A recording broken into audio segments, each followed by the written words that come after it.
안녕하세요. 저는 일산에 거주하고 있는 30대 여성입니다. 제 이야기는 그동안 남들에게는 하지 못했지만 이곳은 익명이기에 용기를 빌려 글을 써봅니다. 저희 집은 어렸을 때 찢어지게 가난했어요.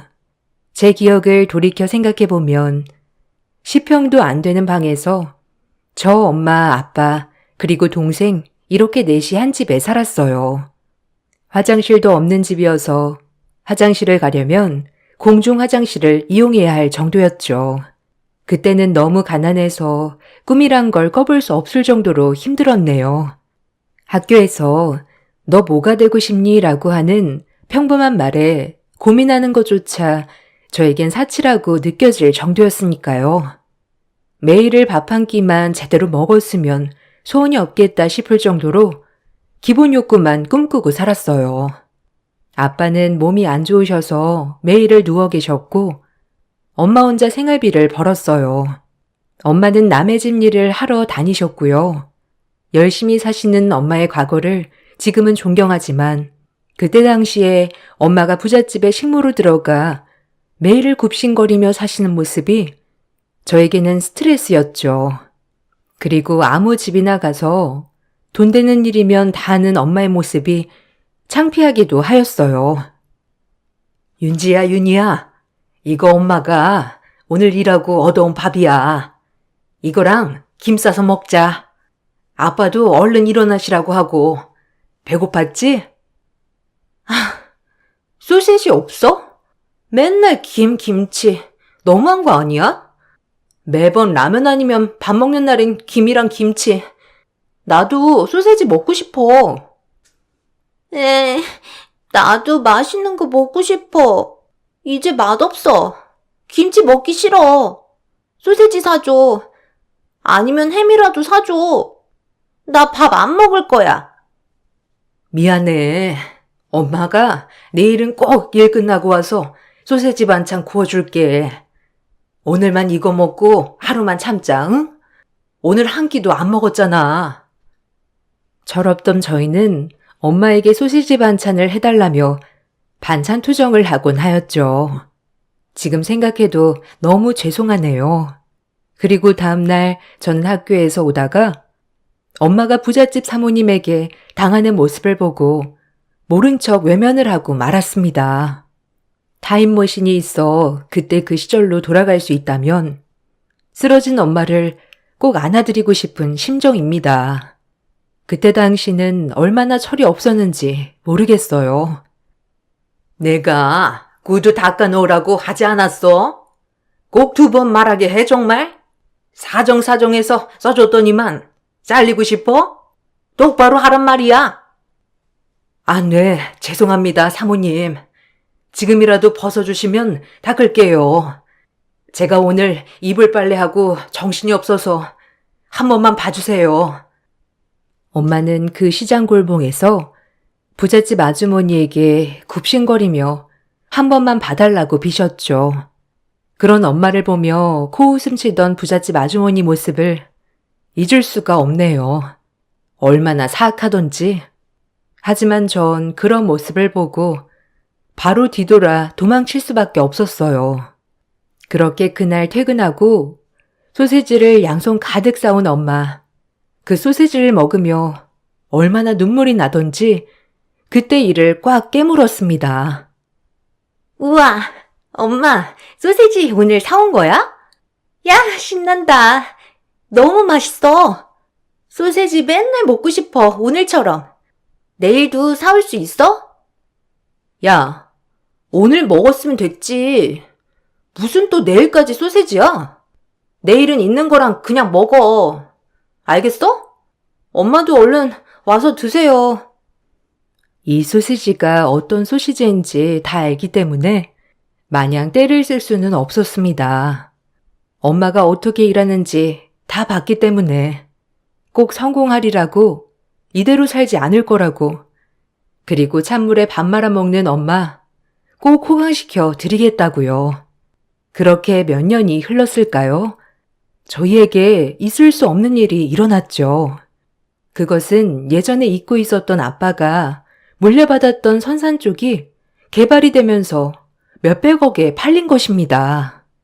저희는 그야말로 갑자기 돈방석에 앉게 된 것이죠. 살림살이는 정말 뒤바뀌었습니다.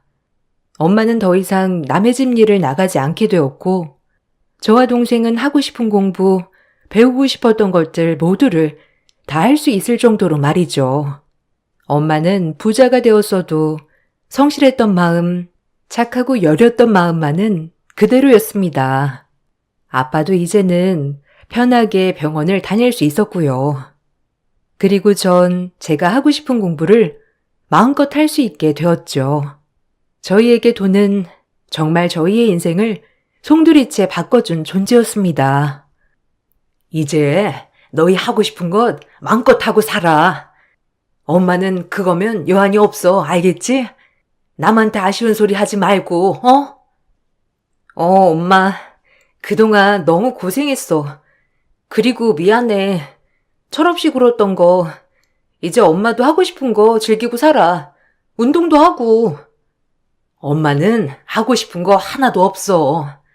그저 너네가 날개를 펼치는 게 엄마의 바람이고 꿈이야. 그러니까 원하는 거 다 하고 살아. 여보, 고생했어. 이제 당신도 하고 싶은 거 다 누리면서 살아, 알겠지? 내가 가장 노릇도 못하고 얼마나 힘들었겠어? 고생했어. 아니에요, 여보. 그래도 고생 끝에 낙이 온다고 저에게 이런 일이 일어나다니 정말 믿기지가 않네요.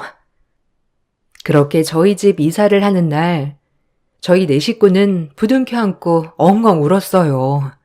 그리고 가난했던 삶도 잊은 채 행복하게 살았네요. 엄마는 저희의 삶이 180도 바뀌었다고 하더라도 엄마의 검소함은 그대로였습니다. 저희에게 지원해 주시는 것은 그 모든 것을 지원해 주시려고 했지만 사치나 취미 생활도 가지지 않고 오히려 봉사하시는 삶을 사셨어요. 어려웠던 형편을 잊지 못하는 것인지 늘 어려운 사람을 먼저 도와주시려고 하고 형편상 공부를 하지 못하는 친구들을 후원해 주시기도 하였고요. 정말 존경스러웠어요. 그리고 엄마는 몸이 안 좋은 아빠와 함께 여윳돈으로는 투자를 하고 임대업 쪽으로 금전적인 수익을 내시기도 하였죠. 그리고 전 엄마의 지원 덕분에 원하는 대학교, 원하는 과에 입학할 수 있었어요. 꿈만 같은 나날이었습니다. 돈이 생기니 마음의 여유도 생기고 사람 보는 눈도 달라졌죠. 그렇게 저는 행복한 일상을 살아갔어요. 그리고 졸업에 맞춰 학교 선배에게 소개받은 남자친구와도 교제를 해 나갔죠. 남자친구는 미대를 전공하고 화가의 꿈을 가지고 있었고 저는 경영학과를 나와 원하던 회사에 취직을 하였어요. 최종 목표는 저의 회사를 설립하는 것이지만요. 그렇게 서로 다른 매력에 빠져 연애를 이어갔어요. 남자친구는 어려서부터 부유하게 자라 어려움 없이 자란 부잣집 도련님 그 정석이었죠. 해맑은 그의 모습이 참 좋았어요. 반대로 전 어렵게 자랐기 때문에 남자친구 말로는 저의 강인하고 모든 어려움을 다 해결할 것만 같은 모습에 반했다고 하더군요. 시간이 지나고 저희는 당연한 수순으로 결혼을 약속했습니다. 남자친구 부모님을 처음 뵌 날이 아직도 떠오르네요. 얘기 많이 들었어. 어머, 얼굴도 예뻐라. 지금 연구원이라고 했죠? 난 우리 아들 예체능 시켰지만 결혼할 사람은 반듯한 회사를 다니길 바랬거든. 그래서 우리 윤지 씨가 너무 꼭 마음에 들어. 그래, 부모님은 뭐 하시고? 얘기는 대충 들었는데.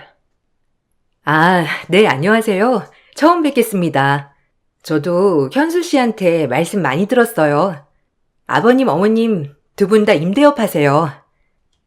어머, 그렇구나. 난 우리 윤지 씨가 너무 마음에 들어서 하루라도 빨리 결혼시켰으면 하는데 어때 윤지는? 저야 이렇게 좋게 봐주시는 게 너무 감사하죠. 예쁘게 봐주셔서 감사합니다. 네, 그럼 저도 하루라도 빨리 부모님께 말씀드릴게요. 어머님은 처음 본 저에게 친절히 잘해주셨죠. 남자친구의 밝은 모습이 어머님을 쏙 빼닮았구나 생각하며 좋았어요. 남자친구의 집은 대대로 미술을 하던 집안이었고 시댁 모임도 잦다고 하더라고요. 만나면 서로 미술 작품을 논평하거나 같이 미술관을 가거나 한다고 했죠. 그리고 시어머니가 골프를 좋아해 종종 골프 모임도 갖기도 했고요. 저도 취미가 골프여서 어머님이 이 부분을 참 마음에 들어 하셨어요. 저도 어머니와 같은 취미를 가지고 있다는 생각에 내심 한편으로 좋았습니다. 그렇게 일사천리로 결혼 얘기가 나왔어요. 전 집에 가는 길 떨리는 발걸음으로 빨리 엄마에게 얘기를 해줘야겠다고 생각하며 갔어요. 오늘 남자친구네 집에 간다더니 잘 만나고 왔어? 어땠어? 우리 딸이야 뭐 어딜 가도 빠지지 않지만 말이야. 그 집 어머님이 나 참 마음에 들어 하시더라고. 엄마 아빠 뭐 하시냐고 물어보시고 임대업 하신다고 하니까 그러냐고 그냥 그런 거 물어보고 뭐. 근데 애초부터 마음에 들어 하시는 것 같아. 결혼 날짜 빨리 잡았으면 좋겠다고 하시더라고. 아유, 그래? 듣던 중 반가운 소리다. 너무 좋네. 하긴 우리 딸 마음에 안 들어하기 쉽지 않지. 어쩜 우리 딸이 결혼 준비를 하다니. 에이, 아직 멀었어. 나중에 자리 한번 마련해 볼게. 그래도 엄마 좋아하니 나도 좋네. 현수 씨도 밝으니까 좋고. 그래. 천천히 자리 만들어 보자. 그리고 현수 좀 자주 데려오고. 이제 가족들 사이인데 자주 봐야지, 안 그래?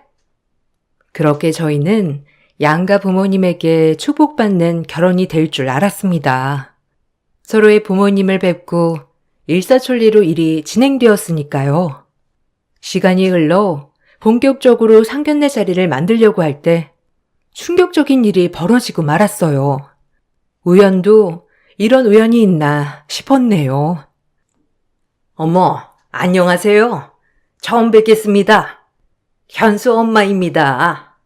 따님이 누구 닮았나 했더니 어머님 쏙 배 닮았네요. 네, 안녕하세요. 윤지 엄마예요. 윤지한테 듣던 대로 너무 우아하셔요. 아무쪼록 저희 딸 예쁘게 봐주셔서 감사합니다. 그렇게 처음 만난 부모님들은 첫눈에 서로 마음에 드신 것처럼 분위기가 좋았었죠. 하지만 금세 살얼음판이 되었어요. 아니, 근데 굉장히 낯이 익어요. 아닌가요? 이게 운명인가? 왜 이렇게 낯설지가 않지? 아닌가? 혹시 예전에 어디 사셨어요? 예전에는 저희 수원 쪽에 살았었어요. 그리고 애들 고등학교쯤에 일산 쪽으로 이사 왔는데 혹시 연고가 있으신가요? 어머. 저희도 수원 살았거든요. 아니, 어쩐지 낯이 너무 익더라고. 아니, 실례가 안 된다면 혹시 저 알지 않나요? 엄마는 더 이상 말을 할 수 없었고 시어머니는 엄마가 말이 없자 확신하시는 듯 말을 이어나가셨죠. 하필이면 이라고 생각했네요. 아니, 수은댁 아니에요? 아니, 진짜 이게 무슨 일이야? 그때 왜 갑자기 이사 가고 일도 그만두고. 맞죠, 수원댁? 네. 사모님 잘 지내셨어요? 저도 그때 경황이 없어서 제대로 인사도 못 드리고 그렇게 그만두게 되었네요. 아니, 그럼 윤지 엄마가 수원댁이었어? 아니, 근데 무슨 로또라도 맞았나? 어떻게 이런 일이 있어? 어머님, 저희가 그때 가지고 있던 땅이 개발되면서 이사 오게 된 거예요. 그리고 수원댁이라고 하시니까 좀 불편하네요. 그래, 엄마. 장모님한테 무슨 실례야, 그게. 미안해, 윤지야. 죄송해요, 장모님. 그 얘기는 나중에 하고 결혼식 얘기할게요. 아니, 왜 그러니? 반가워서 그런 건데.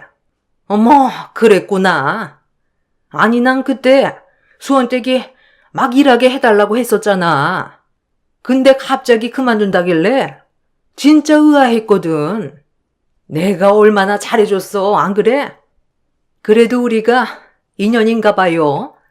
애들도 나눠갖고. 아유, 어떻게 세상에 이럴 수가? 아, 그러게요. 아무쪼록 저희 딸 잘 부탁드립니다. 전 그거밖에 바랄 게 없어요. 저희 딸은 배운 것도 많이 배웠고 저랑은 완전히 다르니까 그저 예쁘게 봐주시면 감사하겠습니다. 저도 현수 제 아들처럼 생각할게요. 현수 잘 키워주셔서 감사해요. 어머, 그럼. 수원댁이 우리 집에서 얼마나 열심히 일했어, 안 그래? 윤진애가 잘해줄게, 걱정 마. 아, 그나저나 우리 애들이랑 별개로 번호 좀 교환하자. 따로 만나고 그러자고. 내가 옛날 얘기할 사람이 자기밖에 더 있어. 번호 좀 알려줘봐.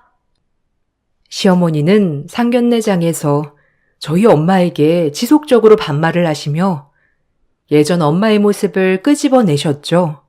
정말 불쾌했습니다. 저희 엄마는 저한테 혹여나 영향이 갈까 그냥 시어머니에게 내내하며 번호를 고스란히 주었죠.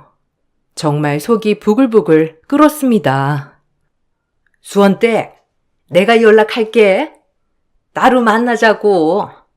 윤지랑 현수는 그럼 다음에 보고.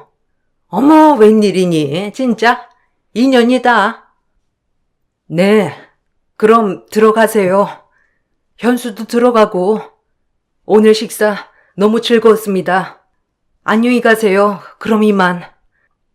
상견례는 끝이 났지만 정말 기분 나쁜 시간이었습니다.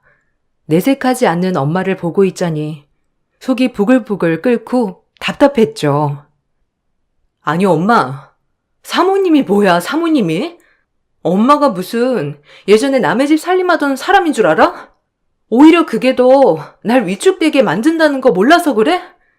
어려웠던 시절에 뭘 못해. 지금은 잘 살고 있으면 되지. 사모님이라니. 나 진짜 기분 나빴어. 아휴, 미안해, 우리 딸. 엄마는 혹시라도 너 시어머니한테 애초부터 찍힐까봐 그랬지. 가뜩이나 내 딸이라고 너 만만하게 보는 것 같은데. 어휴, 하필이면 현수가 그대가 아들일 게 뭐냐? 엄마 때문에 너만 곤란하지? 미안해. 그러려고 그런 게 아닌데. 엄마가 뭐가 미안해. 난 엄마의 태도에 화가 났던 건데. 앞으로 현수 어머니한테 사모님이라고 하지 마. 사돈이라고 해. 알겠어? 그리고 어머님이 자꾸 엄마한테 수원댁이라고 하면 내가 가만 안 있을 거야. 알겠어? 그러니까 엄마도 위축되지 마. 절대. 엄마에게 질러놓고 나니 미안하기도 하면서 착잡했네요. 하필 이런 인연으로 만날 게 보람이라고 생각했죠. 그리고 남자친구에게 단단히 일러 두었습니다. 다신 시어머니가 우리 엄마 무시 못하게 단속 좀 해달라고 말이죠. 남자친구도 어찌나 미안해 하던지. 상견례 때 나 너무 기분 나빴어. 현수 씨도 보고 느꼈겠지만 어머니 어떻게 우리 엄마한테 수원댁 하면서 말을 놓으실 수가 있어? 미안해. 나도 그날 엄마한테 가서 뭐라고 했어. 아휴, 엄마는 너무 반가워서 그랬다는데 그래도 나도 민망하더라고. 어려울 때 무슨 일이든 못해. 남한테 피해 안 주고 우리 열심히 키운 엄마인데 어떻게 그렇게 하대하시지? 나 진짜 어머님 다시 봤어. 내가 다신 이런 일 없도록 할게. 진짜 미안. 어머님 마음 많이 상하셨으려나? 아, 진짜 미안하다. 내가 뭐라고 할 말이 없어. 엄마야 뭐 그냥 나한테 내색 안 하시지. 그래도 꼭 어머님 조심시켜줘. 자기한테 약속받아야겠어. 이 부분에 있어서. 그렇게 말도 많고 탈도 많았던 상견례로 인해 심적으로 불편한 부분이 많이 생겼던 날이었네요. 저희는 이런 일이 다신 생기지 않겠지라고 생각하며 결혼을 이어나갔습니다. 시어머니는 남자친구에게 단단히 혼이 났는지 엄마 이야기를 하진 않았고요. 저희 둘 다 여유 있는 집이었기에 원하는 곳에 신혼집도 마련하고 일사천리로 결혼이 진행되었어요. 그렇게 결혼식 당일이 되었고 전 신부 대기실에 있어서 몰랐지만 시어머니는 결혼식장에서 또 개념 없는 행동을 하였다고 들었죠. 동생이 얘기해준 바로는 시어머니의 개념 없는 행동에 제 남자친구와 시아버님마저 큰 소리를 쳤다고 하더라고요. 어머, 왔구나. 고마워. 바쁠 텐데 이렇게 직접 와주고. 아, 맞다. 저기 신부 쪽 엄마 혹시 기억나? 왜? 그 예전에 우리 집 식모살이 하던 수원 때. 자긴 자주 와서 알잖아. 나 진짜 뒤집어질 뻔했다니까. 어떻게 이런 우연이 있어? 나 진짜 놀래가지고. 어머머머, 수원 때? 아니 그럼 사돈인 거야 둘이? 어머 웬일이니 진짜? 인연이다 정말 자기야. 아니 근데 신수가 환해졌네. 땅 보상 받았다나 봐. 졸부지 뭐.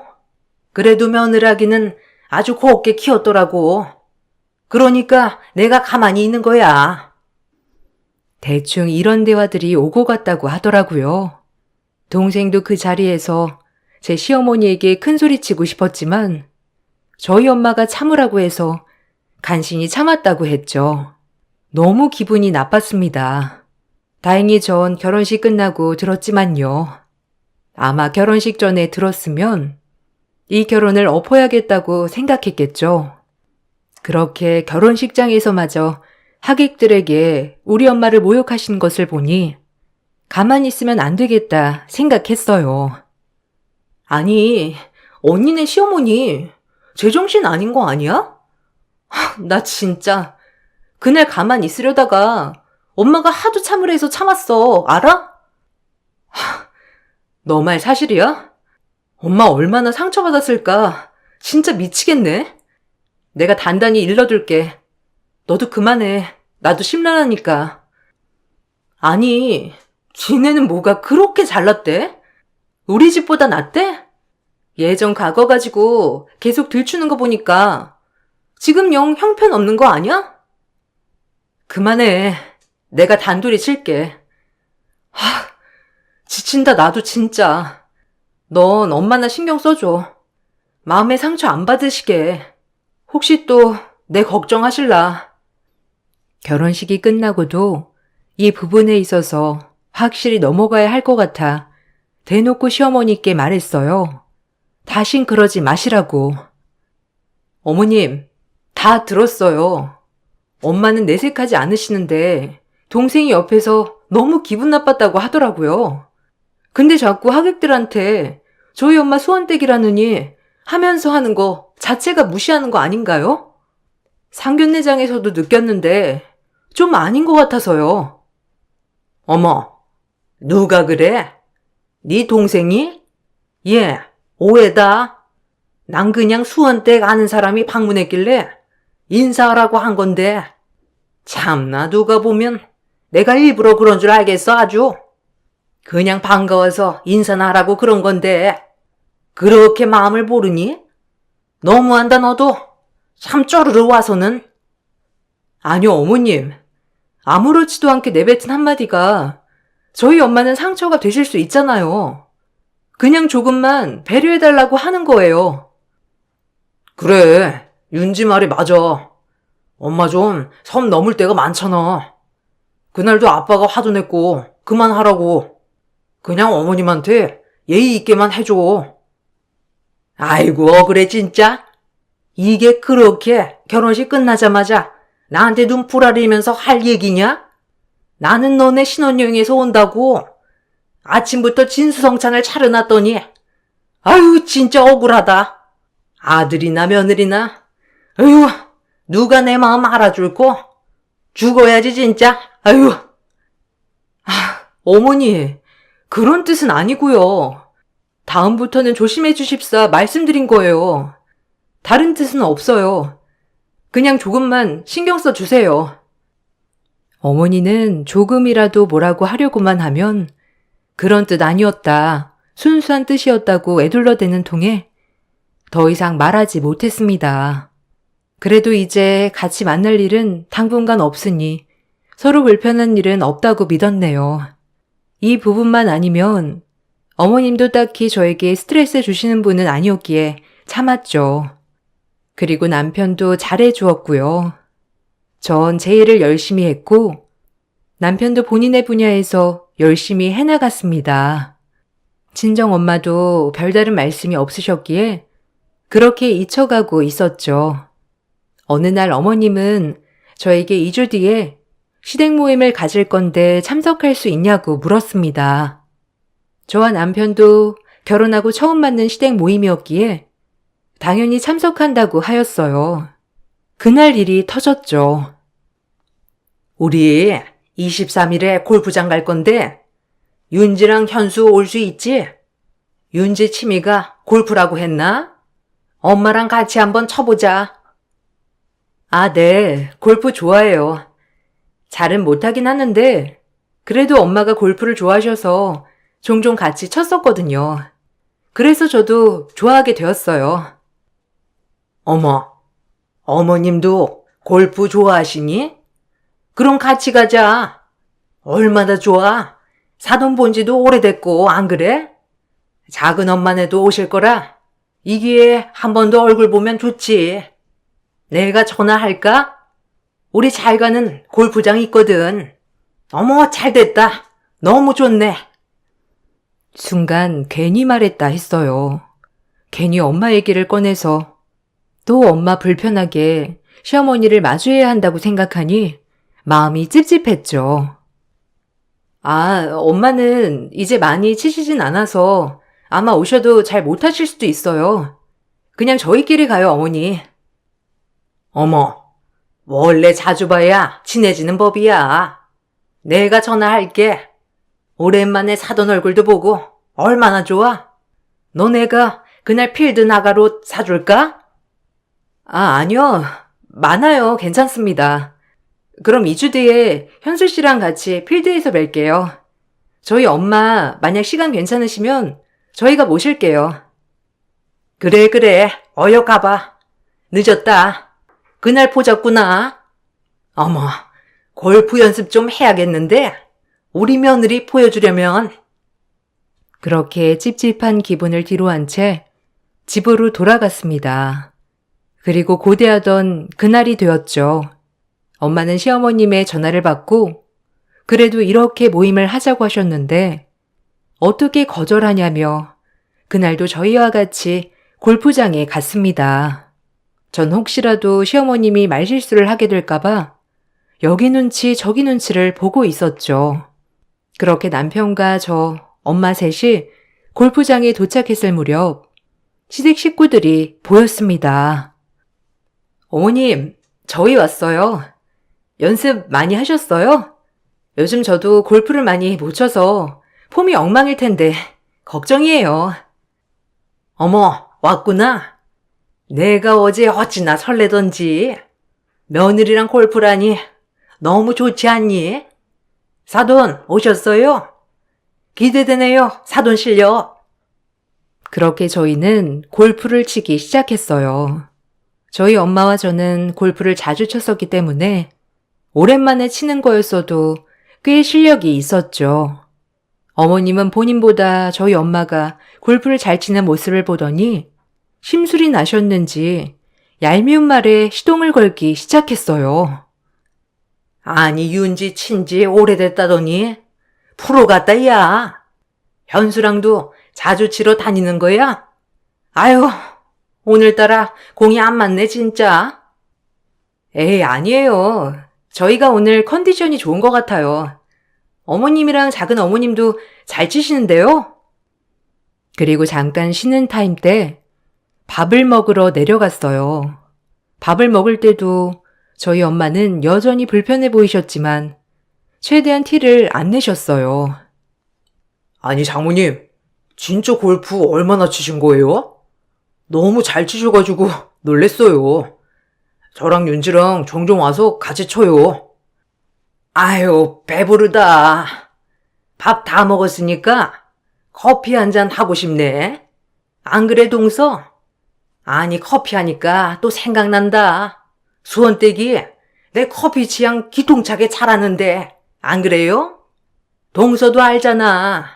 내가 말 많이 했잖아. 기억하지? 오랜만에 수원댁이 사다 준 커피 먹고 싶네. 뚫린 입이라고 저런 식으로 나오는 걸 보니 화가 머리끝까지 솟았죠. 그리고 시어머니가 왜 골프 모임에 저희 엄마를 불렀는지 다시 한번 본인이 우리 엄마 위에 있다고 고지하고 싶었던 것이었죠. 정말 그때만큼은 참을 수가 없었어요. 남편도 마찬가지였고요.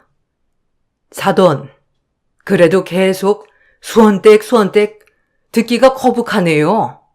여러 사람 있는데 호칭은 똑바로 해주시죠. 커피는 강서방이 주문해 오겠나? 아니, 어머님, 지금 또 수원댁이라고 하신 거예요? 지금 저희 엄마는 그렇게 불릴 뿐이 아니라고요. 그때 엄마가 일어나시더니 조용히 옆 카페에 가서 커피를 주문하고 있는 남편 곁으로 가 카드를 내미셨습니다. 다른 직원들이 덩달아 나오면서 저희 엄마에게 소리를 쳤죠. 그 한마디에 시어머님, 작은 어머님 등 시댁 식구들의 입이 떡하니 벌어졌고요. 아주 통쾌했네요. 아유, 사장님, 저한테 말씀하시지. 여기서 이런 일 하시면 저희 다 죽어요. 저희한테 시키세요, 네? 아, 왜 계산을 직접 하세요? 아니에요. 우리 사이가 주문하는데 계산만 제가 해주려고요. 고마워요, 도와주려고 해서. 제가 할 테니 천천히 일 보세요. 엄마는 그렇게 말을 했지만 직원은 다른 직원들을 시켜 엄마에게 들어가 계시라고 하며 거의 무릎을 꿇다시피 하였습니다. 저희 엄마는 이 골프장을 소유하고 있는 사장이었어요. 어머님, 아버님께는 간단한 임대업이라고 소개했지만 엄마는 재테크 수완이 좋아 건물, 골프장, 주택 등을 매입하여 번 돈에서 돈을 더 불렸습니다. 그리고 그 번 돈으로 어려운 학생들을 많이 도와주는 삶을 살고 계셨죠. 골프장 직원들이 모두 엄마를 알아보고 저희 엄마 포함하여 시댁들을 VIP 대접을 하며 극진히 모시자 시어머니는 많이 놀란 눈치였더라고요. 단순히 졸부인 줄 알았는데 그래서 졸부코 좀 납작하게 해주려고 했는데 그냥 졸부가 아니었으니 말이죠. 어머니, 이제 아셨어요? 저희 엄마 이렇게 취급당하실 분 아니고요. 옛날에 진짜 너무 힘들어서 저희 먹여 살리려고 어머님 댁에서 잠깐 일했던 거예요. 지금 어머님은 저희 엄마 불러내서 어머님이 떨어진 자존감을 채우려고 하셨나 본데 번지수 잘못 찾으셨어요. 예, 너는 무슨 말을 그렇게 하니? 내가 자존감을 채우려고 너네 엄마를 불러내? 너 날 아주 저급한 사람 취급하는구나. 맞잖아요. 은근히 수원댁 하면서 무시하고 누가 어머니 속을 모를 줄 아세요? 현수 씨 보기 창피하지도 않으시죠? 이게 말이라고 딴 줄 아나? 가정부 딸년 그나마 지금 좀 봐줄만 해서 결혼 허락했더니 내가 널 진짜 예뻐한 줄 알아? 그 말이 끝나기가 무섭게 저희 엄마는 들고 있던 아이스 아메리카노를 시어머니 얼굴에 대차게 부으셨습니다. 그리고 비명을 지르는 시어머니를 무시한 채 한마디 날리셨죠. 아주 통쾌했네요. 주변 사람들도 아무도 말리지 않았거든요. 뭐? 이게 보자보자니까? 보자기인 줄 아나? 너 내가 참고 있었던 거는 우리 딸이 네 며느리기 때문에 혹시라도 나 때문에 밉보이지 않을까 전전긍긍했던 거야. 네가 불러내도 정말 유치하고 싫었지만 어쩔 수 없이 나온 거야, 알아? 누가 네 속셈 모를 줄 알아? 은근 사람들 앞에서 깔보고 무시하고 세상에 돈 없어서 내가 너 돈 훔친 것도 아니고 내가 우리 딸들 밥 먹이려고 네 집에서 일한 건데 그게 그렇게 지금까지 조롱거리니? 이 저급한 것! 현수를 봐서라도 아무 말 안 하려고 했는데 감히 내 딸한테 딸년? 가정부 딸? 무식하고 저급한 싸구려 같으니라고? 네 아들 새끼보다 내 딸이 더 배우고 공부도 많이 했고 직업도 좋아. 알겠어? 어딜 비벼 감히? 그 말이 끝나자 직원들은 달리와 엄마에게 괜찮으시냐며 물어보며 엄마를 감싸주셨죠. 제 남편도 아무 말도 없더군요. 사장님, 끌어낼까요? 말씀만 해주시면 이 사람 골프장에서 끌어내겠습니다. 말씀만 해주십시오. 그리고 조용히 해주세요, 당신은. 이것들이 단체로 미쳤나? 너 내가 누군지 알아? 감히 나를 끌어내려고 들어? 미친 거 아니야? 내가 여기 얼마나 자주 오는데? 아니요, 괜찮아요. 엄마 가자. 더 이상 상대하지 마. 그리고 자기도 오려면 지금 와. 자기도 보니까 알겠지? 어머님이 우리한테 어떤지. 같이 나가자. 엄마, 집에 제가 따로 들릴게요. 지금은 장모님이랑 윤지 마음 좀 추슬러 줘야 할 것 같네요. 현수, 너는 이리 안 와? 어딜 간다고 하는 거야? 네가 내 아들인데 내가 이 꼴을 당했는데 지금 그냥 간다는 거야? 엄마를 두고? 남편은 크게 한숨을 쉰 채 엄마와 저를 챙기고 짐을 챙겼습니다. 앞에서 시어머니가 고래고래 소리를 질러댔지만 아랑곳하지 않았어요. 그렇게 남편, 저 엄마, 이렇게 셋은 골프장을 빠져나와 엄마네 집으로 향했어요. 엄마는 차에 타자마자 사위에게 한마디 하셨어요. 현수야, 내가 참았어야 했는데 나한테 그렇게도 좋은 게 좋은 거라고 넘기려 했는데 우리 딸한테 그런 식으로 말하니까 너무 화가 나서 참을 수 없었어. 아니요, 장모님. 마음 충분히 이해합니다. 저희 엄마가 지나치셨어요. 제가 대신 사죄드립니다. 죄송해요, 어머님. 엄마, 미안해. 엄마는 하나도 잘못한 거 없어. 다 내 잘못이지 뭐. 시어머니랑 엄마랑 직접적으로 안 부딪히면 된다는 아니란 생각에. 그런 말 마라. 엄마는 그래도 다 너 생각해서 온 거니까. 그렇게 엄마 깔보더니 이기에 아주 잘 됐어. 다신 무시 못할 거야. 엄마는 그렇게 말씀하시면서 내심 통쾌해 하시는 것 같았어요. 그리고 시어머니에겐 그날 밤 부재중 전화만 14통이 왔죠. 남편과 전 받지 않았습니다. 그리고 철저히 무시했죠. 다행히 남편도 저의 편이 돼주었기 때문에 결국 시어머니는 저에게 사과를 하셔야 했습니다. 그게 진심인지 거짓인지 모르겠지만요. 그래도 저희 엄마와 저에게 사과를 해주어서 마음은 좀 살 것 같았어요. 미안하다. 언제적 수원댁인데 지금 너무 잘 사는 모습을 보니 내가 배 아파서 그랬나 보다. 참, 나도 내가 왜 그랬는지 미안해, 아가야. 그리고 어머님께 미안하다고 꼭 전해주렴. 내 전화는 통 받지 않으시니 어쩌겠니? 나 반성 많이 했어. 어머님이 반성 많이 하셨다니 다행이네요. 저희 엄마도 화가 풀리면 받아주시겠죠. 어쨌든 현수 씨도 있고 하니까 저도 사과는 받을게요. 다신 안 그러셨으면 좋겠어요. 다음번에 한 번 더 저희 엄마께 무리하게 구시면 그땐 저는 어머님과 인연 끊을 거예요. 현수 씨도 동의한 얘기고요. 시어머니가 애걸복걸 사과하셔서 저도 남편을 생각해 사과는 받았어요. 그리고 저희는 남편만 겨우 왕래하지만 저에게 일절 강요는 안 하시네요. 저희 엄마는 아예 상종도 안 하시고요.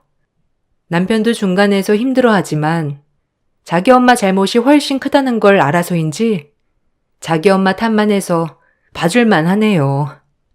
그나마 남편이 철저히 제 편이 돼주어서 버틸 수 있었습니다.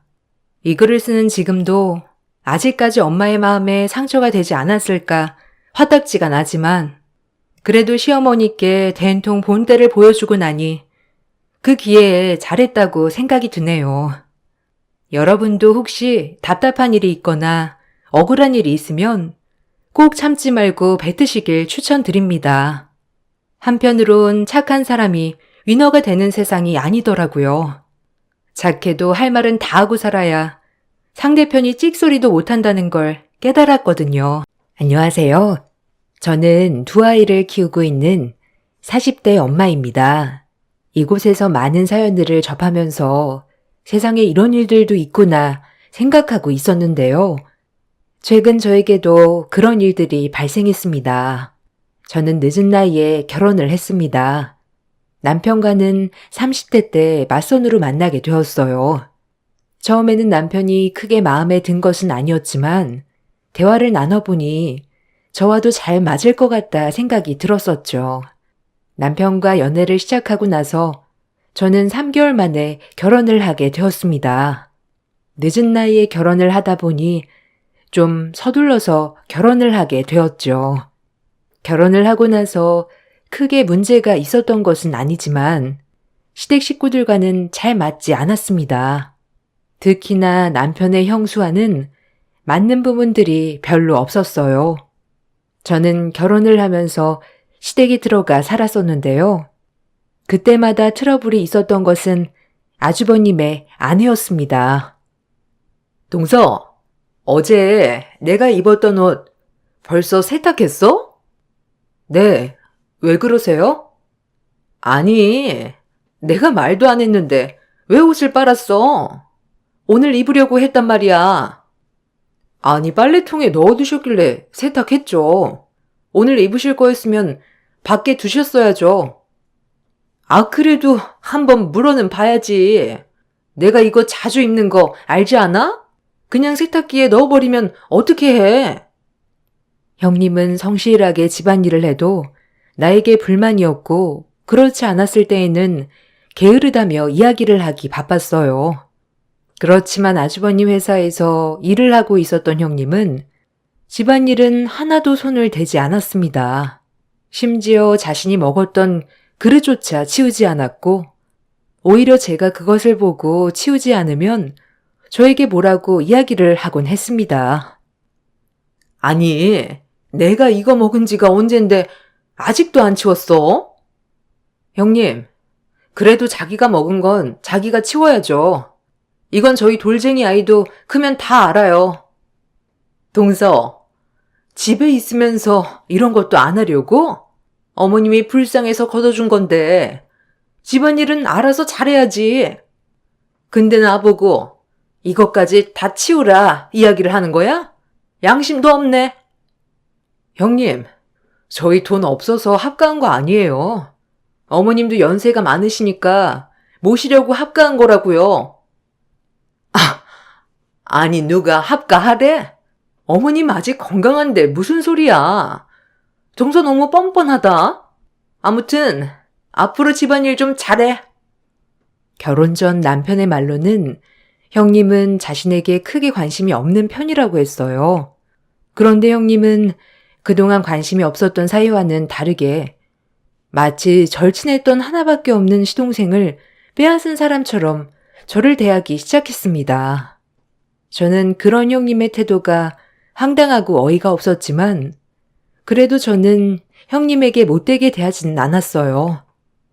동서, 너무 우리 시동생한테 무관심한 거 아니야?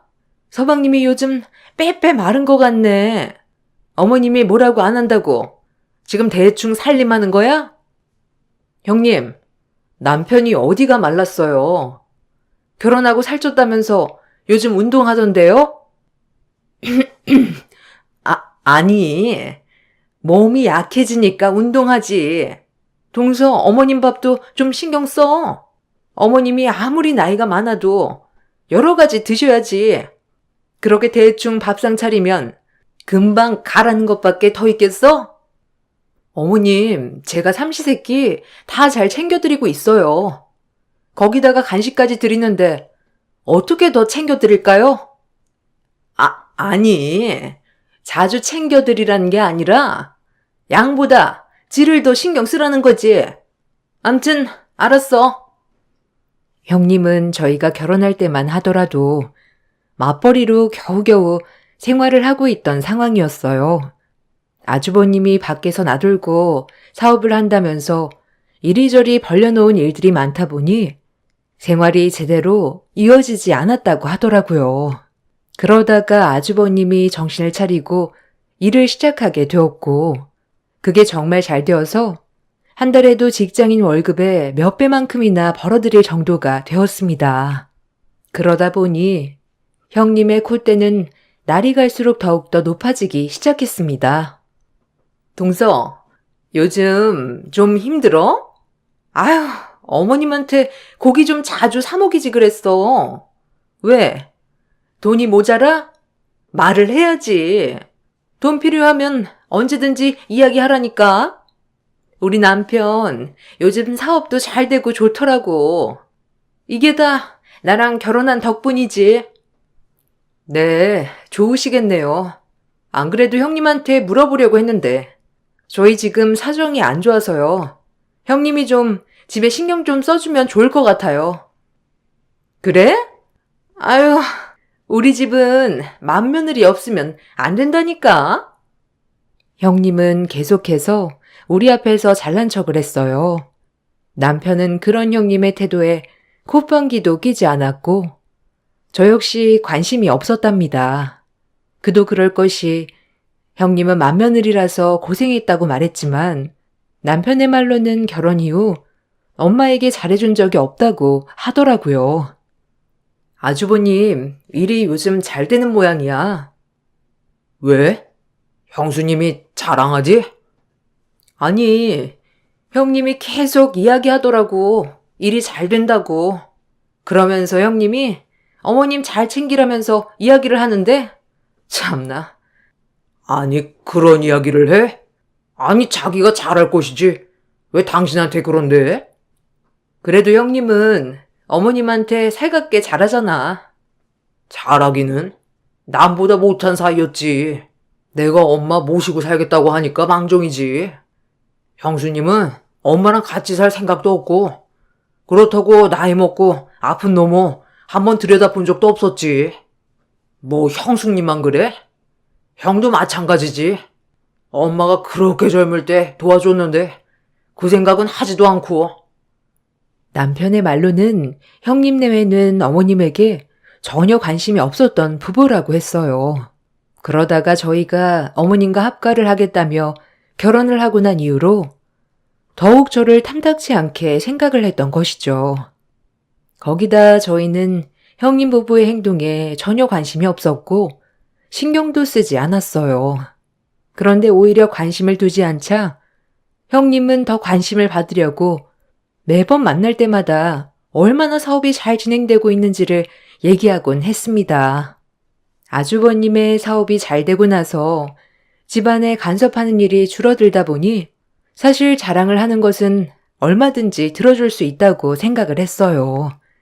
아주버님의 사업이 잘 되기 시작하면서 그쪽으로 좀 더 신경을 썼기 때문이었어요. 그렇게 아주버님의 사업이 잘 되기 시작한 초기에는 별다른 트러블 없이 지나가게 되었습니다. 그러던 중 남편이 직장에서 퇴직을 하게 되었어요. 회사 사정이 어려워지게 되면서 명예퇴직으로 남편은 40대에 직장을 그만두게 되었습니다. 여러 곳에 취업을 알아보기도 했지만 받아들여주는 곳을 찾기가 어려웠어요. 남편의 자신감은 날이 갈수록 떨어졌고 남편은 극심한 우울증에 시달리게 되었습니다. 이와 동시에 시모의 건강도 점점 나빠지게 되었어요. 이 모든 상황에 아주버님과 형님은 제 탓이라 이야기를 했어요. 동서, 서방님, 아직 우울하시대? 아니, 좀 쉬면 어때서 그래?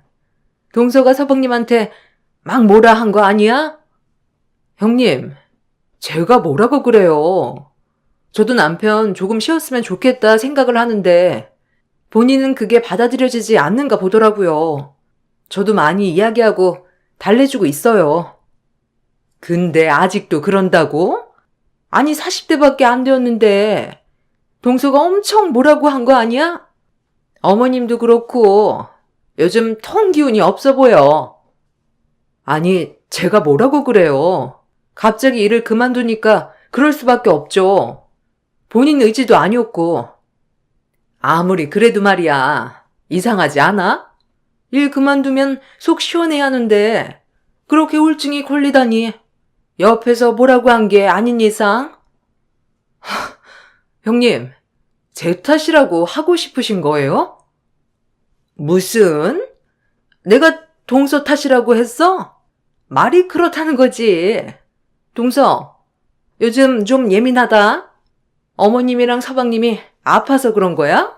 이런 것도 다 자격지심이야.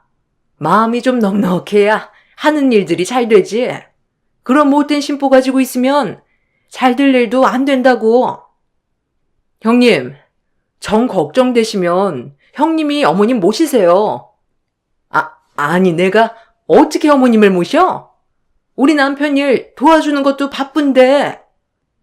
형님은 마치 시모와 남편이 잘 되지 않은 일이 나의 탓인 것 마냥 이야기를 했어요. 제가 따질 때마다 그냥 해본 말이라며 이야기를 하면서 제가 너무 예민한 거라며 이야기를 했지만 저는 그런 형님의 태도에 황당했을 뿐이었습니다. 시모는 나이가 많이 드셔서 노안으로 인해 기운이 없으셨던 상태였어요. 그러다가 시모가 돌아가시게 되었죠. 남편은 그 이후로 경제활동에 대한 의지를 잃어버리게 되었습니다. 시모의 장례식 날, 첫째 날의 시숙은 잠시 왔다 갔을 뿐 자리를 함께 하지 않았어요. 심지어 조문객을 받는 날에도 시숙의 모습은 볼 수는 없었습니다. 형님에게 이야기를 해보았지만 형님은 오히려 저를 나무랐어요. 형님, 아주버님 언제 오세요? 그래도 어머님 돌아가셨는데 마지막 가는 길은 보셔야죠. 동서, 아니 마지막 장례할 때만 오면 되지. 왜 이렇게 이야기를 해? 바쁜 사람 이것 때문에 오라가라 해야 되겠어? 사업이라는 게 다 그런 거지. 무슨 이런 일로 계속 오라고 해? 형님, 그래도 아주버님 어머님인데 끝까지 함께 해야죠. 아유, 동서. 사업도 안 해보고서 무슨 말을 해? 우리가 알아서 잘할 테니까 신경 쓰지 마. 어차피 여기 장례하는 비용도 우리가 내는 건데 그렇게 따지면 우리가 더 잘하는 거 아니겠어?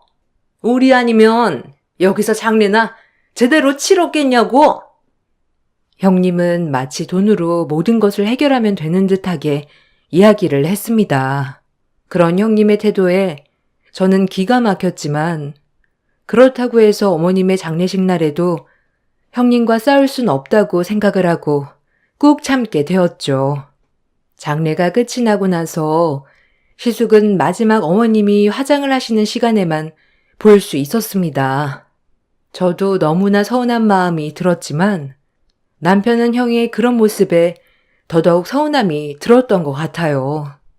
어머님께서 떠나고 난 후로 남편은 심한 우울증으로 공황장애까지 얻게 되었고 결국 경제활동을 더 이상 하지 못하는 상황까지 이르게 되었습니다. 그러자 저는 생계를 위해서 여러 가지 일을 시작했죠. 아침 일찍 요구르트 배달 일을 시작했고 그 후에는 다른 일을 하게 되었습니다. 다른 것보다 요구르트 배달 일은 처음에는 너무 고단했지만 하면 할수록 재미를 느낄 수 있었어요.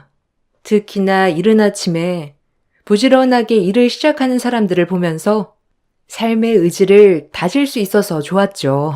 요구르트 배달을 마치고 나서도 다른 낫일을 하고 저녁에는 부업을 하면서 생계를 이어나갔습니다. 중간중간 힘든 날도 있었지만 아무리 도움을 요청해도 형님은 한 번도 도와주지 않았어요.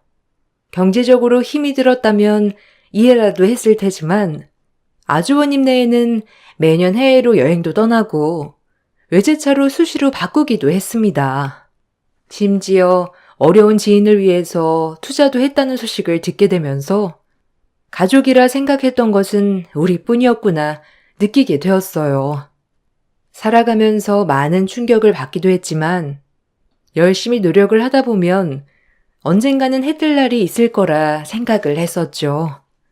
그렇게 열심히 일을 하던 중 어느 날 요구르트 배달 문의가 들어왔습니다. 네, 요구르트입니다. 아, 네, 안녕하세요. 저희 제트 기업이라고 하는데요. 여기 아침에 혹시 요구르트 배달 가능한가요? 아, 제트 기업이요? 어떤 거 주문하시겠어요? 네, 작은 요구르트로 30개씩 매일 아니면 격일로 배달 가능할까요? 네, 알겠습니다. 혹시 안으로 배달을 해드려야 할까요? 아, 아닙니다. 아침에 문 앞에 두시면 출근하는 직원이 가지고 갈 거예요. 제트기업은 아주버님이 운영하고 있던 기업이었습니다. 지점으로 운영하고 있었던 아주버님은 기업이 성장을 하면서 덩달아 지점의 성장으로 이어졌던 것이었죠. 그곳에서 요구르트 주문이 들어오자 저는 많은 고민을 했습니다. 그렇지만 배달을 안 한다는 건 있을 수 없는 일이었고 어차피 아침에 문 앞에만 두고 가면 된다고 하니 크게 문제가 될 것이 없다고 생각을 했었죠. 그렇게 첫 배달날 저는 아주버님의 회사로 배달을 하게 되었습니다. 이른 아침이었지만 누군가 회사에 있는 듯 했어요. 문 앞에 두고 가려고 하니 갑자기 문이 열렸고 그 앞에 있었던 것은 바로 형님이었습니다. 어머, 아니, 여긴 어떻게 왔어? 아, 며칠 전에 배달 의뢰가 들어와서요. 문 앞에 두고 가려고 했어요. 아, 참나. 지금 우리한테 시위하려고 온 거야? 네? 형님, 그런 게 아니라요. 배달 의뢰가 온 거라 저도 그냥 온 거예요. 아니, 여기 직원들 다 동서가 내 동서인 거 아는데 일부러 온 거잖아. 우리는 이렇게 잘 사는데 동서네가 이렇게 요구르트 배달하는 거 알면 다들 뒤에서 뭐라고 할 거야. 아니, 이걸 가지고 뭐라고 해요, 형님. 그냥 이거 두고 갈게요. 다들 출근하는 시간대에 잘 맞춰서 왔네. 우리 창피 주려고 그런 거지? 아, 그런 거 아니라고요. 저 이만 갈게요. 아니, 앞으로 오지 마. 요구르트 배달 절대로 여기 오지 말라고. 알아들어? 형님, 저희한테 의뢰온 걸 저희는 거절할 수 없는 거 형님도 아시잖아요. 지금 거부하는 거야? 그럼 그렇지. 역시 우리 창피 주려고 그런 거지? 아유, 당장 여기서 꺼지고 다신 여기 오지 마. 형님은 문 앞에 서 있는 저에게 구두발로 발길질을 하면서 당장 사라지라고 소리를 질렀습니다. 그런 형님의 모습에 왜 저렇게까지 할까 당황스럽기도 했지만 화가 너무나 나더라고요. 얼마 뒤 형님이 다급하게 저를 내쫓았던 이유를 알게 되었습니다. 누군가 계단을 올라와 놀라운 얼굴로 저희를 보고 있었기 때문이었어요. 당신 지금 뭐 하는 거야? 아니, 요구르트 안 받는데 갑자기 놓고 가서요. 죄송합니다, 회장님. 잠시 뭔가 착오가 있었나 봅니다. 일하면 그럴 수 있는 거지. 이 이른 아침부터 소란인가요? 죄송합니다. 일단 안으로 들어가시죠. 아주버님과 함께 오신 분은 아주버님의 지사 회장이었던 자회사 대표였습니다. 형님과 큰 소리를 오고 가는 것을 보고 아주버님은 당황한 얼굴로 올라오셨더라고요. 저는 아무 말 하지 않고 자리를 피하려고 했습니다. 그런데 저의 얼굴을 빤히 쳐다보시던 회장님께서 갑자기 저의 팔을 잡은 채 저에게 서둘러 말을 걸어오셨습니다. 혹시 7살 때 미아가 된 적이 있지 않나요? 네? 아니 그걸 어떻게... 그럼 그때 있었던 곳이 희망 보육원인가요? 네, 맞아요. 아이고, 저 기억 안 나나요? 미정이라고 제 딸인데. 미정이요? 그때 그 미정이 말씀하시는 건가요? 네, 맞아요. 그때 저희 집에 미정이랑 같이 찾아오셨죠? 이렇게 만나네요. 그건 그렇게 찾아도 찾을 길이 없었는데. 회장님은 저의 손을 잡으면서 눈시울을 붉히며 이야기를 하셨습니다. 그 모습을 보고 아주버님과 형님은 당황한 표정을 지으셨죠. 저는 회장님의 이야기를 듣고 나서 깜짝 놀랐습니다. 저는 8살 때 지금의 부모님께 입양이 되었거든요. 7살 때 사고로 인해서 미아가 되었던 저는 부모에 대한 기억을 모두 잃은 상황이었습니다. 그대로 보육원으로 옮겨지게 되었죠. 생활을 하면서 여러 친구들이 들어왔지만 쉽게 친해질 수는 없었어요. 여러 친구들 중에서도 유일하게 친하게 지냈던 친구가 바로 미정이라는 친구였습니다. 그 친구는 보육원에 들어온 이후로 선생님들과 단 한마디도 하지 않았어요. 물론 친구들과도 이야기를 하지 않았었죠. 그렇지만 미정이는 저에게 자신의 비밀을 모두 털어놓았습니다. 너 왜 여기까지 오게 되었어? 나는 사실 왜 여기 왔는지 기억이 안 나. 선생님이 내가 기억을 찾으면 엄마 아빠한테로 갈 수 있대. 넌 다시 돌아가고 싶어? 왜? 엄마 아빠 만나면 좋은 거 아니야? 난 다시 가고 싶지 않아. 난 그곳이 너무 끔찍했어. 너 엄마 아빠 기억이 나? 왜 선생님한테 이야기하지 않았어? 난 거기서 미움받았어. 내가 뭐래도 엄마 아빠는 내 편이 되지 않았거든. 다시 돌아가도 똑같을 거야. 그냥 여기서 새로운 엄마 아빠 만나는 게 나을 것 같아. 왜 그렇게 생각해? 그래도 엄마 아빠랑 같이 있으면 좋은 거 아니야? 아니, 우리 집에는 할머니가 있는데 그 할머니는 나를 너무 미워해. 미정이는 저에게 놀라운 이야기를 해 주었어요. 할머니는 아들을 원하셨는지 미정이에게 매우 냉정하게 대하셨고 여자라서 쓸모가 없다는 이야기도 했다고 하셨죠. 그 얘기를 듣고 나서 엄마에게 말을 했지만 엄마는 전혀 반응을 하지 않으셨고 울기만 하셨다고 해요. 거기다가 엄마가 아빠에게 이야기를 해도 외면할 뿐 제대로 할머니에게 화를 내지 않았다고 하더라고요.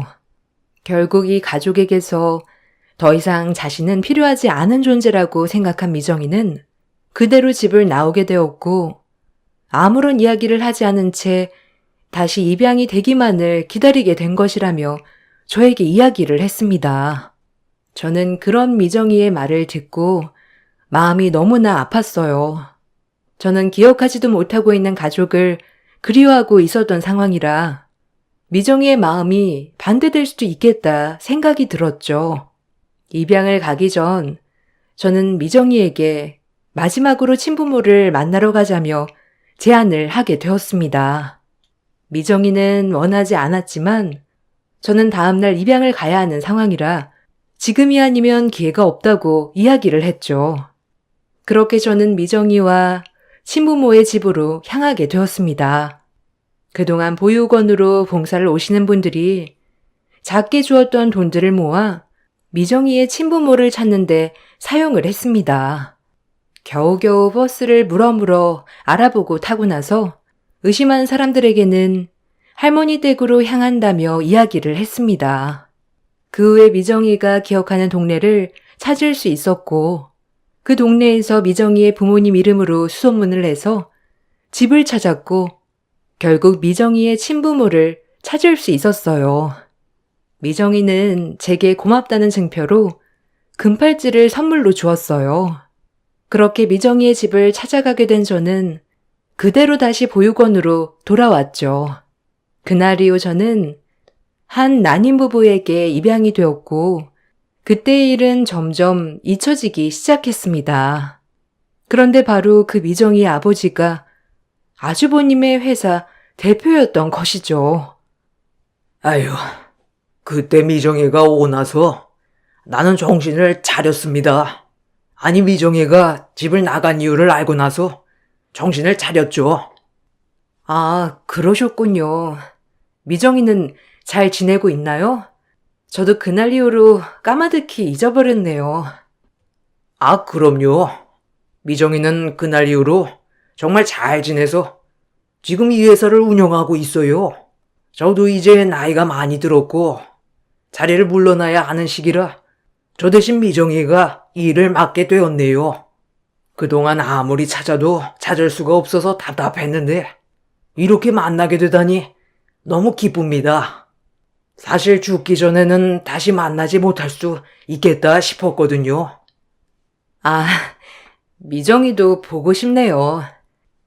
미정인 사실 다시 돌아오고 싶지 않았다고 했는데 같이 있던 친구가 자꾸만 자신의 마음을 움직였다고 하더라고요.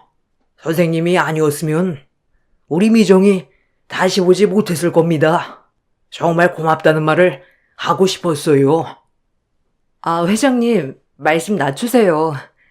저는 그냥 미정이가 좋은 가족을 다시 만났으면 좋겠다고 생각했어요. 그때 당시만 하더라도 저는 미정이가 다시 가족을 만났으면 좋겠다는 생각에 했던 일이었지만 결국 그 가족에게는 잃어버렸던 하나밖에 없는 딸을 다시 만나게 되었던 일이 된 것입니다. 미정이 역시 그때만 하더라도 어린 마음에 집을 나가버렸고 무서운 마음에 입을 다물어 버렸지만 제가 가족을 찾아주면서 다시 일상으로 되돌아갈 수 있었던 것이죠. 그 후에 저는 미정이와도 만남을 갖게 되었습니다. 어머, 어쩜 이렇게 어릴 적이랑 똑같이 컸어? 너무 반갑다. 아버지가 너가 차고 있던 팔찌 보고 알아보셨대. 미정아, 너도 진짜 그대로다. 벌써 40년이나 지났어. 그런데 이렇게 그대로라니 너무 놀랍네. 난 종종 그 팔찌 차고 다녔지. 넌 어떻게 지냈어? 정말 세월 빠르다. 우리 그때 진짜 어렸는데 너 덕분에 나 다시 가족을 만났고 행복하게 잘 지낼 수 있었어. 너는 어떻게 지냈어? 그날 이후로 입양 갔다는 소식은 들었어. 너 찾으려고 했는데 이미 입양 간 가족들은 연락도 안 되고 너는 이름도 바꿔서 찾을 수가 없더라고. 나 입양 가서 그 집안 성씨랑 이름으로 다 바꿨어. 그래서 더 못 찾았을 거야. 잘 지냈다니 너무 다행이다. 나 사실 그때 은혜 갚으려고 더 열심히 살았어. 솔직히 나는 가족을 기억하고 있었지만 너는 아무런 기억이 없어서 슬퍼했잖아. 그 보육원에서 유일하게 나를 신경 써주고 잘해주었던 것도 너뿐이었고 언젠가는 만나면 내가 그 은혜 보답하려고 이렇게 노력해서 대표 자리까지 앉게 되었어. 어머, 진짜 축하해. 잘됐다. 너무 잘됐어. 그렇지? 이거 다 네 덕분이야. 어떤 것이든 말만 한다면 다 도와줄 수 있어. 내가 할 수 있는 건 다 해줄게. 원하는 거 있으면 말해봐.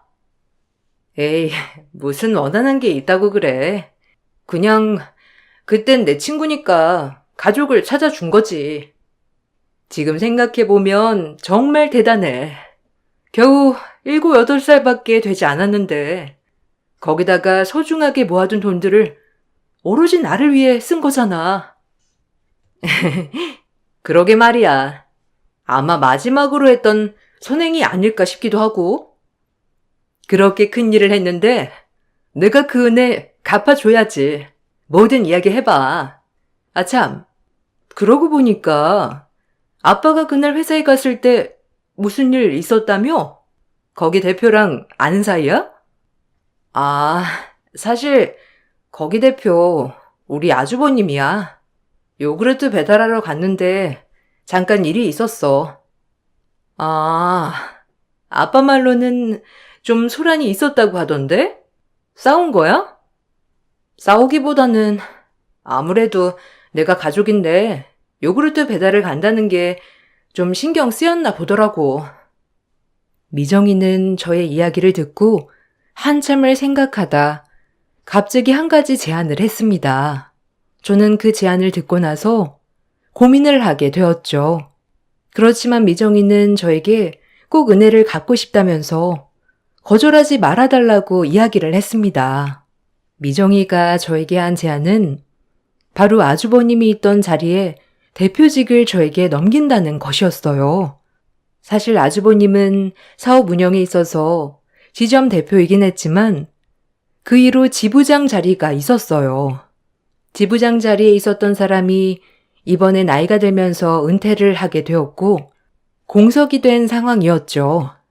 이번에 회장님이 직접 아주버님 업체로 향하게 되었던 건 역시 아주버님에게 지부장 자리를 주기 위해서였지만 저를 만나게 되면서 다음으로 미뤄지게 된 것이었습니다. 저와의 다툼을 듣고 난 후에는 저를 위해서 그 지부장 자리를 저에게 주겠다고 제안을 하게 된 것이었죠. 처음에는 저도 거절을 했지만 계속된 권유로 받아들이게 되었습니다. 아마 저도 한편으로는 아주버님과 형님에게 보여주고 싶었던 것이 있었던 것 같아요. 지부장 자리를 받아들이고 나서 처음 지점을 돌게 되었던 날, 저를 본 아주버님과 형님의 얼굴은 새하얗게 질리고 말았습니다. 아니, 재수 씨가 왜 여기에? 동서가 여기에 어떻게 왔어? 동서라니요? 저는 지부장 김승주입니다. 잘 부탁드립니다. 동서, 이게 어떻게 된 일이야? 지부장이라니? 갑자기 이렇게 될 수 있는 거야? 말 좀 가려서 하세요. 여기가 사적인 자리도 아니고 거기다가 여기 직원도 아니지 않습니까? 모든 사람들 앞에서 저는 공적인 공간에서는 공적으로만 대하겠다고 선언을 했습니다. 냉정하게 사적인 관계는 밝히지 말아달라고 이야기를 하자 아주버님과 형님의 얼굴은 울그락불그락 변하기 시작했죠. 속으로는 너무나 고소한 마음이 들었습니다. 역시나 형님은 인사 후에 갑자기 메시지로 잠시 보자며 연락을 해 왔습니다. 저는 당당하게 형님을 맞이했습니다. 동서, 아니 이게 뭐 하는 짓이야? 지부장이라니. 지금 이게 말이나 돼? 여기서 일을 해봤던 것도 아니고 이게 얼마나 잘못된 건지 알기나 해? 뭐가 잘못되었죠? 그러면 직원도 아닌 형님이 여기에 자꾸 오는 건 말이 되는 거고요? 형님은 여기 직원도 아닌데 매번 출근을 하시고는 직원들 부려먹지 않으셨나요? 그런 제가 너무한 걸까요? 아니면 형님이 너무하신 걸까요? 아니, 내가 부려먹긴 뭘 부려먹어? 그리고 지부장 자리는 원래 우리 남편이 될 거였는데 어떻게 동서가 될 수 있어? 그건 알 필요 없지 않나요? 조사를 해보니 아주버님 그동안 뒷돈을 여러 번 받으셨더라고요. 이거 다 증거 있는데 말씀드릴까요? 뭐? 뒷돈이라고? 우리 남편은 그런 거 할 줄 몰라. 무슨 소리를 하는 거야? 더 이상 직원이 아니신 분이랑 이야기할 필요는 없으니 나가주세요. 그리고 다시는 용건 없이 여기 오지 않으셨으면 좋겠습니다. 뭐라고? 황당한 얼굴을 하고 있는 형님을 밖으로 내보내고 나서 저는 시숙의 지금까지의 일에 대해서 다시 살펴보게 되었어요. 시숙은 지부장의 자리가 자신에게 올 것이라고 생각하고 여러 업체에 뒷돈을 받았던 정황이 있었습니다.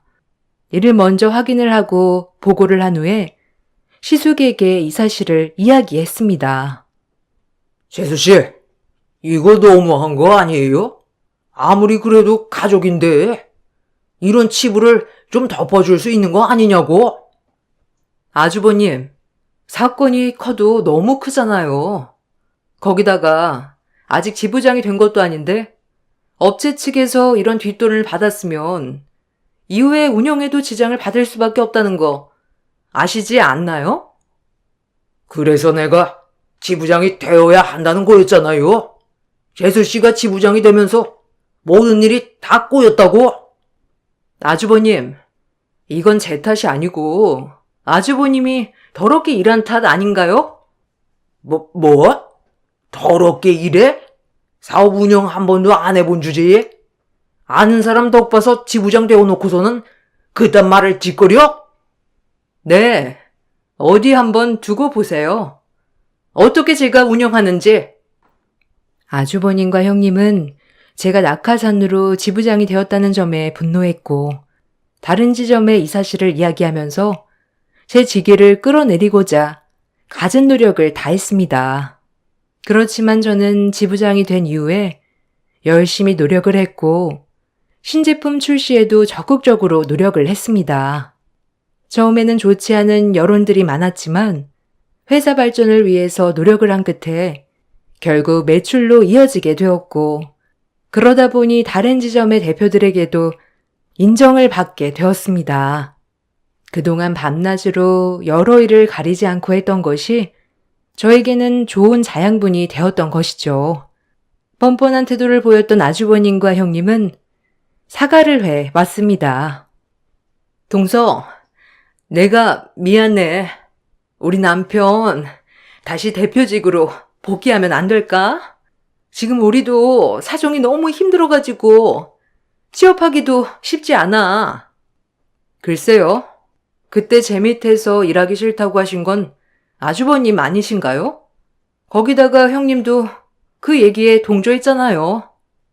아니, 그건 내가 잘못 생각을 했어. 낙하산이라고 생각해서 잘 운영을 못할 거라고 다들 얘기를 했었거든. 그래서 그만두신 건 아니지 않나요? 그동안 저한테 해왔던 게 있으니 그랬던 거겠죠. 동서, 아니 왜 말을 그렇게 해? 미안해. 내가 미안하니까 우리 남편 좀 다시 복귀시켜줘. 저는 그럴 권한 없습니다. 그리고 이미 대표 자리는 다른 분이 하고 계시니 정 원하시면 직원으로 다시 취업하세요. 형님의 사과를 들으니 저는 더 화가 났습니다. 그렇게 어려웠던 시기에 도움을 줄 수 있음에도 불구하고 저희를 외면했던 아주버님과 형님이 생각났기 때문이었어요. 당장 아이들이 먹을 밥값도 없어서 쩔쩔매던 그 시기에 형님과 아주버님은 호화로운 생활을 즐기고 있었기 때문에 그때 생각으로 저는 용서해 줄 수 없었습니다. 그렇게 저는 더 독한 마음을 먹고 회사 생활을 이어나갔고 업계에서는 전국에서도 판매율이 높은 지점들을 보유하고 있습니다. 시숙과 형님과는 더 이상 연락을 하고 있지 않아요. 남편은 지속적으로 우울증 치료를 받으면서 다시 일상으로 되돌아가기 위한 노력을 하고 있습니다. 자신의 잘못은 결국 부메랑처럼 자기에게 돌아온다는 걸 알게 되었습니다. 모든 분들의 선의가 다시 축복으로 돌아오시길 바라면서 이만 글을 마치겠습니다. 감사합니다. 안녕하세요. 저는 5살 아이를 키우고 있는 30대 주부입니다. 저희 아이는 5대 독자예요. 아마 몇 대 독자라고 하면 지독하게 시집살이 하고 있겠다는 생각이 많이 드는데 저는 생각보다 행복한 결혼 생활을 하고 있습니다. 물론 결혼 생활을 하면서도 사건들이 굵직하게 있긴 했어요. 저도 여기 사연을 들으면서 감동도 받고 같이 화도 냈는데 아마 제 사연도 그 기가 막힌 사연들 중 하나가 될 수 있지 않을까 싶어서 이렇게 글을 써 봅니다. 사실 저는 결혼 전에 해외여행을 매년 갔었어요. 결혼에 대한 뜻도 없었고 평생 미혼으로 살아야지 하는 생각을 막연히 하고 있었죠. 남편과의 만남 역시 여행 동호회에서 만나게 되었어요. 남편도 여행을 정말 좋아했는데 그게 바로 집안 때문에 생긴 스트레스로 여행을 좋아하게 된 거더라고요. 남편은 4대 독자였고 누나 한 명이 있었어요. 집안에서는 얼른 결혼을 하라며 성하였는데 그것 때문에 남편의 스트레스가 심했습니다. 그러다가 여행을 다니면서 저를 만나게 되었고 저에게 큰 호감이 생기게 되었다고 해요. 저도 남편이 싫지 않아 연애를 시작하게 되었는데 연애를 하다가 남편은 저에게 조심스럽게 이야기를 하더라고요. 수진아, 저기 말이야. 내가 말하려고 했는데, 이게 말을 해야 되나 말아야 되나, 나도 모르겠어가지고. 근데 그게 너한테는 부담도 될 수 있고, 안 될 수도 있으니까. 경오빠, 무슨 일 있어? 무슨 말 하려고 이렇게 뜸을 들이는 거야? 그냥 속 시원하게 말해봐. 무슨 일인데? 그게, 사실은 나 4대 독자야. 알지? 근데 진짜 내가 4대 독자라고 해서 뭐 특별한 게 아니라. 에이, 뭐야. 오빠, 나랑 결혼하려고 했어? 아니, 그래도 결혼할 수도 있지 않나? 지금? 벌써? 나는 오빠랑 연애하고 있지. 결혼하려고 하는 건 아닌데. 괜찮아. 남자친구가 4대 독자면 어떻고 아니면 어떻다고. 그렇지? 그래도 혹시라도 결혼을 하고 싶어질 수도 있으니까. 그래서 말하는 건데. 우리 그런 거 전혀 압박 없어. 그러니까 꼭 참고해. 알았어. 그것 때문에 이렇게 뜸을 들였어? 오빠 진짜 4대 독자야? 신기하다. 내 주변에는 그런 사람 없었는데. 저는 그냥 남편과 연애를 할 때는 대수롭지 않게 생각했던 일이었어요. 남자친구가 4대 독자면 어떻고 5대 독자면 어떠리 생각을 했죠. 그때만 하더라도 결혼에 대한 생각이 딱히 없었기 때문에 크게 개의치는 않았던 것 같아요. 연애 1년을 하고 나서 남편은 속으로 결혼을 하고 싶다는 생각을 했었나 보더라고요. 어느 날 갑자기 시부모님이 동네에 오시게 되었다며 괜찮으면 같이 밥이나 한번 먹자고 이야기를 했답니다. 저는 그때는 정말 그렇구나 생각을 하고 가서 밥을 먹게 되었어요. 안녕하세요. 저는 경우 오빠 여자친구 이수진이라고 합니다.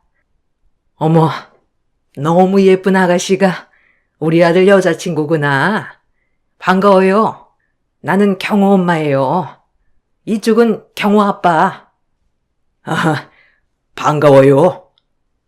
경호가 한번 사진을 보여줬는데, 실물 보니까 실물이 더 예쁜 것 같네요. 경호랑 얼마나 만났죠? 감사합니다. 저희 1년 정도 만났어요. 그렇구나. 경호 본가가 다른 지역인 거는 들었어요? 네네. 처음에 연애할 때 많이 들었어요. 엄마, 수진이 나 4대 독자인 것도 다 알아. 그거? 그건 정말 신경 안 써도 돼요. 4대 독자 그런 거 이제는 아무것도 아니지 뭐. 혹시나 신경 쓰이는 거 있으면 전혀 신경 안 써도 되니까 걱정하지 말아요. 처음 식사 자리에서 뵙게 된 시부모님은 인자하고 따뜻한 분이셨어요. 가벼운 마음으로 참석한 식사 자리였지만 두 분을 뵈니 뭔가 결혼을 해도 괜찮을 것 같다는 생각이 들더라고요. 제가 결혼에 대해서 생각이 없었던 이유도 바로 저의 집안 때문이었는데요. 저는 장남의 딸로 태어났는데 저희 집이 딸 부잣집이었거든요. 엄마가 아들을 낳으시려고 노력을 하셨지만 결국 딸만 5을 낳아서 고된 시집살이를 해왔기 때문에 결혼의 생각이 전혀 들지 않았었어요. 여기에 남자친구가 4대 독자라고 하니 더 신경이 쓰였었죠. 근데 시부모님께서는 전혀 그런 느낌이 없으셨답니다. 이런 거 물어봐도 되나? 가족은 어떻게 돼요? 아, 저는 부모님이랑 언니 둘, 동생 둘 이렇게 5자매예요. 저희 딸 부잣집이에요. 아유, 어머, 너무 좋겠다. 나는 가족이 많이 있었으면 좋겠다 생각을 했었거든요. 내가 몸이 좀 약해서 둘로 끝이 나긴 했지만 가능만 했다면 더 낳고 싶었거든. 부모님이 정말 행복하시겠어요? 맞아. 우리도 딸 한 명만 더 낳아보자 생각했었잖아, 여보. 수진이 부모님은 너무 좋겠어. 이렇게 이쁜 딸이 5이나 있으니. 만나 뵈었던 시부모님은 너무나 따뜻하고 좋으신 분이셨지만 나중에 남편에게 들었을 때에는 시모가 고된 시집살이를 정말 많이 경험했다고 했어요. 아무래도 3대 독자의 며느리였기 때문에 시누이를 낳고 나서 아들을 낳아야 한다는 압박감도 많이 받았다고 하시더라고요. 그러다 보니 시어머니는 나중에 자신이 시어머니가 되었을 때에는 절대 며느리에게 압박을 주면 안 되겠다고 다짐을 하셨다고 해요. 특히나 아들이 4대 독자라 이 사실 때문에 결혼을 하지 못할까 싶어서 걱정이 정말 많으셨답니다. 저는 오히려 시부모님이 정말 좋으신 분이셨기 때문에 남편과 결혼을 결심했어요. 결혼 허락을 받으러 갔을 때에도 시부모님은 저에게 정말 고맙다며 이야기를 해주셨죠. 수진아, 정말 고마워. 사실 나는 우리 아들이 결혼할 수나 있을까? 걱정이 이만저만이 아니었거든. 주변에서 4대 독자니 뭐니 이런 말 해도 하나도 신경 쓸 거 없어. 내가 다 알아서 정리해 줄 테니까 부담 갖지 마렴. 어머님, 저는 어머님, 아버님이 좋아서 결혼하는 거예요. 저한테 너무 잘해주셔서 감사합니다. 우리 아들 잘 부탁한다. 아직은 부족한 거 많고 배워야 할 것도 많지만 그래도 같이 의지해서 잘 살 수 있을 거야. 시부모님은 결혼을 허락받는 날까지도 부족한 당신의 아들을 받아주어 고맙다는 이야기를 꼭 하셨어요. 시부모님의 따뜻한 마음에 저 역시 행복하게 결혼을 할 수 있을 거라 생각을 했었죠. 그렇지만 모두의 축복 속에서도 저를 탐탁지 않게 생각하는 사람은 있었어요. 바로 남편의 누나, 시누이였습니다. 시누이는 저를 처음 볼 때부터 마음에 들어하지 않았어요. 특히나 시어머님이 저를 너무나 아끼고 애정하자 더욱더 싫어하는 티가 났었죠. 수진아, 이거 다른 게 아니고 그냥 결혼 선물이야. 부담 없이 받아줬으면 좋겠다. 보니까 이런 주얼리 종류를 좋아하는 것 같아서 내가 한번 골라봤어. 어때? 마음에 드니? 어머, 어머님, 너무 예뻐요. 너무 마음에 들어요. 감사합니다, 정말. 아휴, 네가 좋다니 나도 너무 기쁘구나. 나중에 며느리 생기면 꼭 해줘야 되겠다 생각했거든. 잘 봐달라는 선물이야. 엄마, 나한테는 뭐 없어? 아니, 왜 아직 가족 된 것도 아닌데 벌써부터 선물을 줘? 이것만 받고 진짜 가족 안 되면 어쩌려고? 그때 되면 다시 돌려달라고 할 거야? 너는 무슨 말을 그런 식으로 해? 아니, 그렇잖아. 아직 식장 잡은 것도 아닌데? 그런 건 나부터 챙겨줘야 하는 거 아니야? 너 결혼하면 알아서 호련이 다 챙겨줄까? 수진아, 미안하다. 얘가 아직 이렇게 철이 없어요. 신우이의 행동에 시모는 당황스러워 하셨지만 사실 저는 딸 부잣집에서 태어나서 그런지 별 생각을 하지는 않았어요. 그냥 질투를 할 수도 있겠거니 생각을 하고 넘어갔었죠. 오히려 시댁 식구들이 신우의 행동에 대해서 사과를 하니까 저도 크게 생각을 하지 않았던 것 같기도 해요. 어차피 신우이는 결혼을 해서도 자주 보는 게 아닐 것 같아서 다행이라 생각도 했었죠. 수진아, 미안해. 누나가 원래 질투가 좀 있어. 내가 4대 독자라서 친척들이 엄청 나한테만 잘해줬었거든. 그래서 그런가 누나가 좀 서운한 마음이 들면 자꾸만 저렇게 삐딱하게 말하더라고. 그냥 기분 나쁘면 화내도 괜찮아. 다 이해해줄게. 에이, 무슨 저런 걸로 화내. 그럴 수도 있지. 이해해줘서 고마워. 그래도 다음에 그러지 않게 내가 확실하게 얘기할게. 엄마 아빠도 엄청 화나셨더라고. 남편의 집안이 워낙 장손, 독자 위주였기 때문에 아마 모든 친인척들이 남편만 우쭈쭈 하면서 위해줬던 것 같더라고요. 그러다 보니 신우이는 자라면서 차별을 많이 받았었고 그런 것들이 저에게도 이어졌던 것 같다 생각이 들었어요. 한편으로는 그런 신우이가 약간 안쓰럽기도 했었죠. 그렇지만 결혼식 날에도 신우의 질투는 끝이 나지 않았어요. 당연 저와 남편이 주인공이었기 때문에 시부모님은 저에게 칭찬을 해주었지만 그것마저도 신우이는 마음에 들지 않으셨던 거죠. 어머, 수진아. 아유, 정말 천사가 따로 없다. 어쩜 이렇게 드레스가 잘 어울리니? 이렇게 예쁜 신부는 내가 평생 처음 봤네. 아휴, 어머니, 감사해요. 어머님도 너무 아름다우세요. 제가 본 어머님 중에 제일 예쁘신 것 같아요. 그렇지. 내가 보기에도 그렇다. 우리 수진이는 두 번째로 이쁘지. 엄마, 아빠, 뭐해?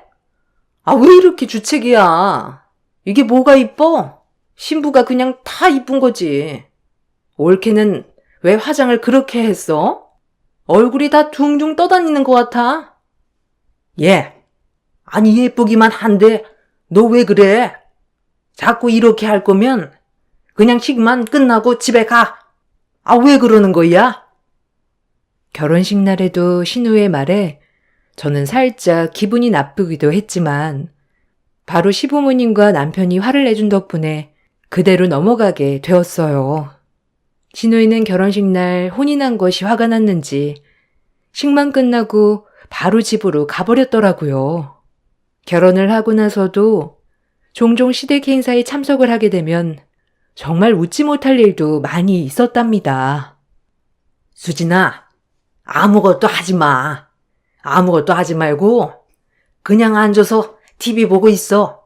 TV 보는 게 불편하면 저기 경호 썼던 방에 들어가서 쉬어도 괜찮아. 아니다, 경호야. 수진이 데리고 너 방에 들어가서 있어. 밥 다 차려지면 부를게. 그래, 수진아. 우리 신경 쓰지 말고 편하게 있으렴.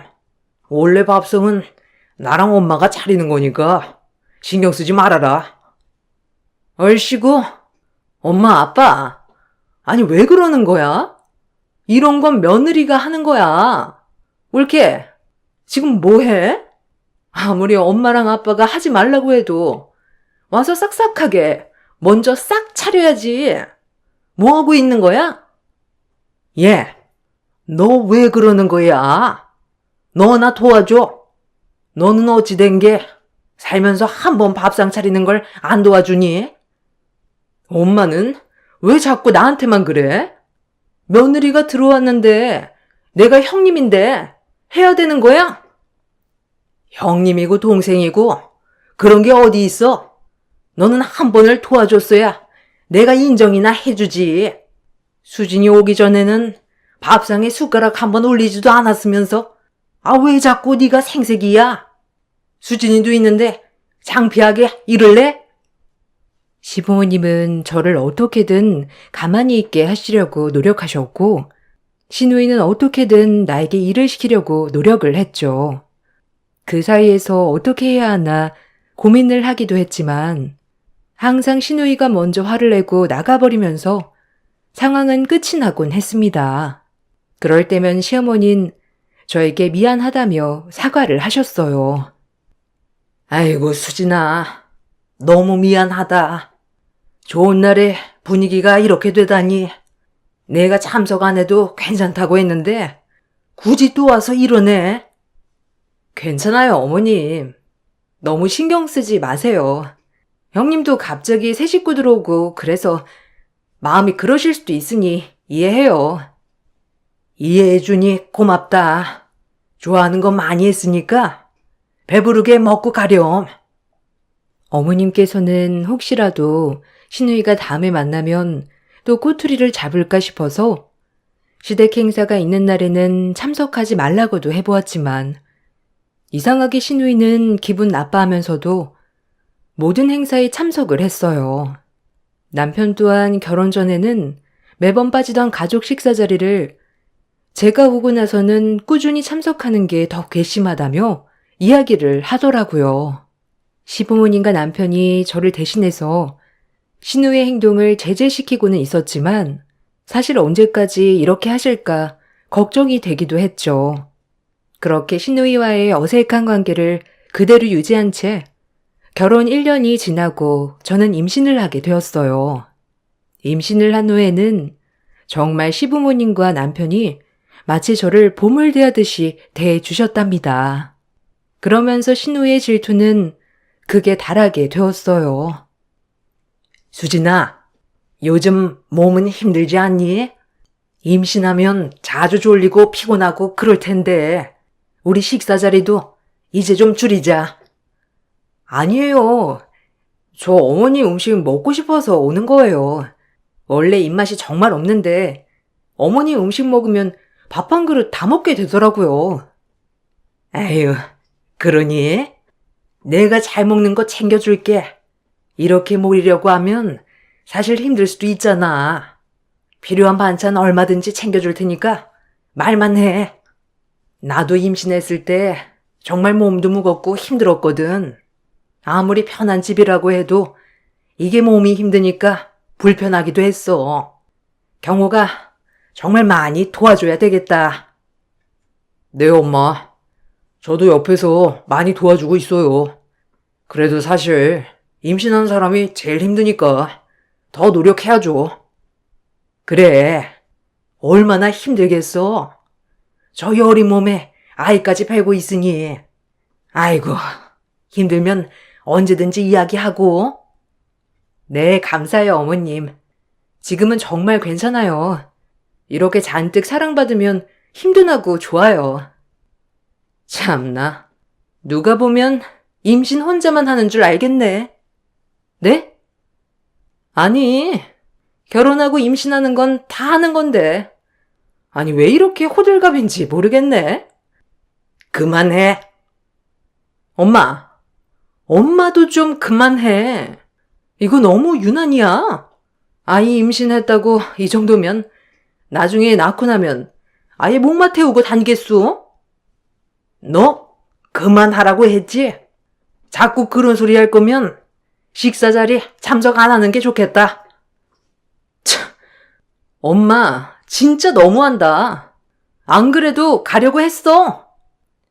시누이는 시댁 식구들이 모두 임신한 저의 건강만을 챙기자 정말 싫어하는 눈치였어요. 그렇다고 해서 시부모님이 시누이에게 잘 해주지 않았던 것도 아니었어요. 시부모님은 남편이 결혼하면서 혹시라도 시누이가 우울해할까 싶어 타고 다니던 자동차도 바꿔주고 사고 싶어 하던 명품백도 사주기도 했죠. 거기다가 시누이랑만 여행도 여러 번 다녀오기도 했어요. 그렇게 챙겨줬음에도 시누이의 질투는 끝이 나지 않았어요. 이거 경호 몰래 너만 써. 알았지? 화장품을 사도 좋고 맛있는 거 먹어도 좋고 옷을 사도 좋아. 오로지 널 위해서만 쓰라고 주는 거야.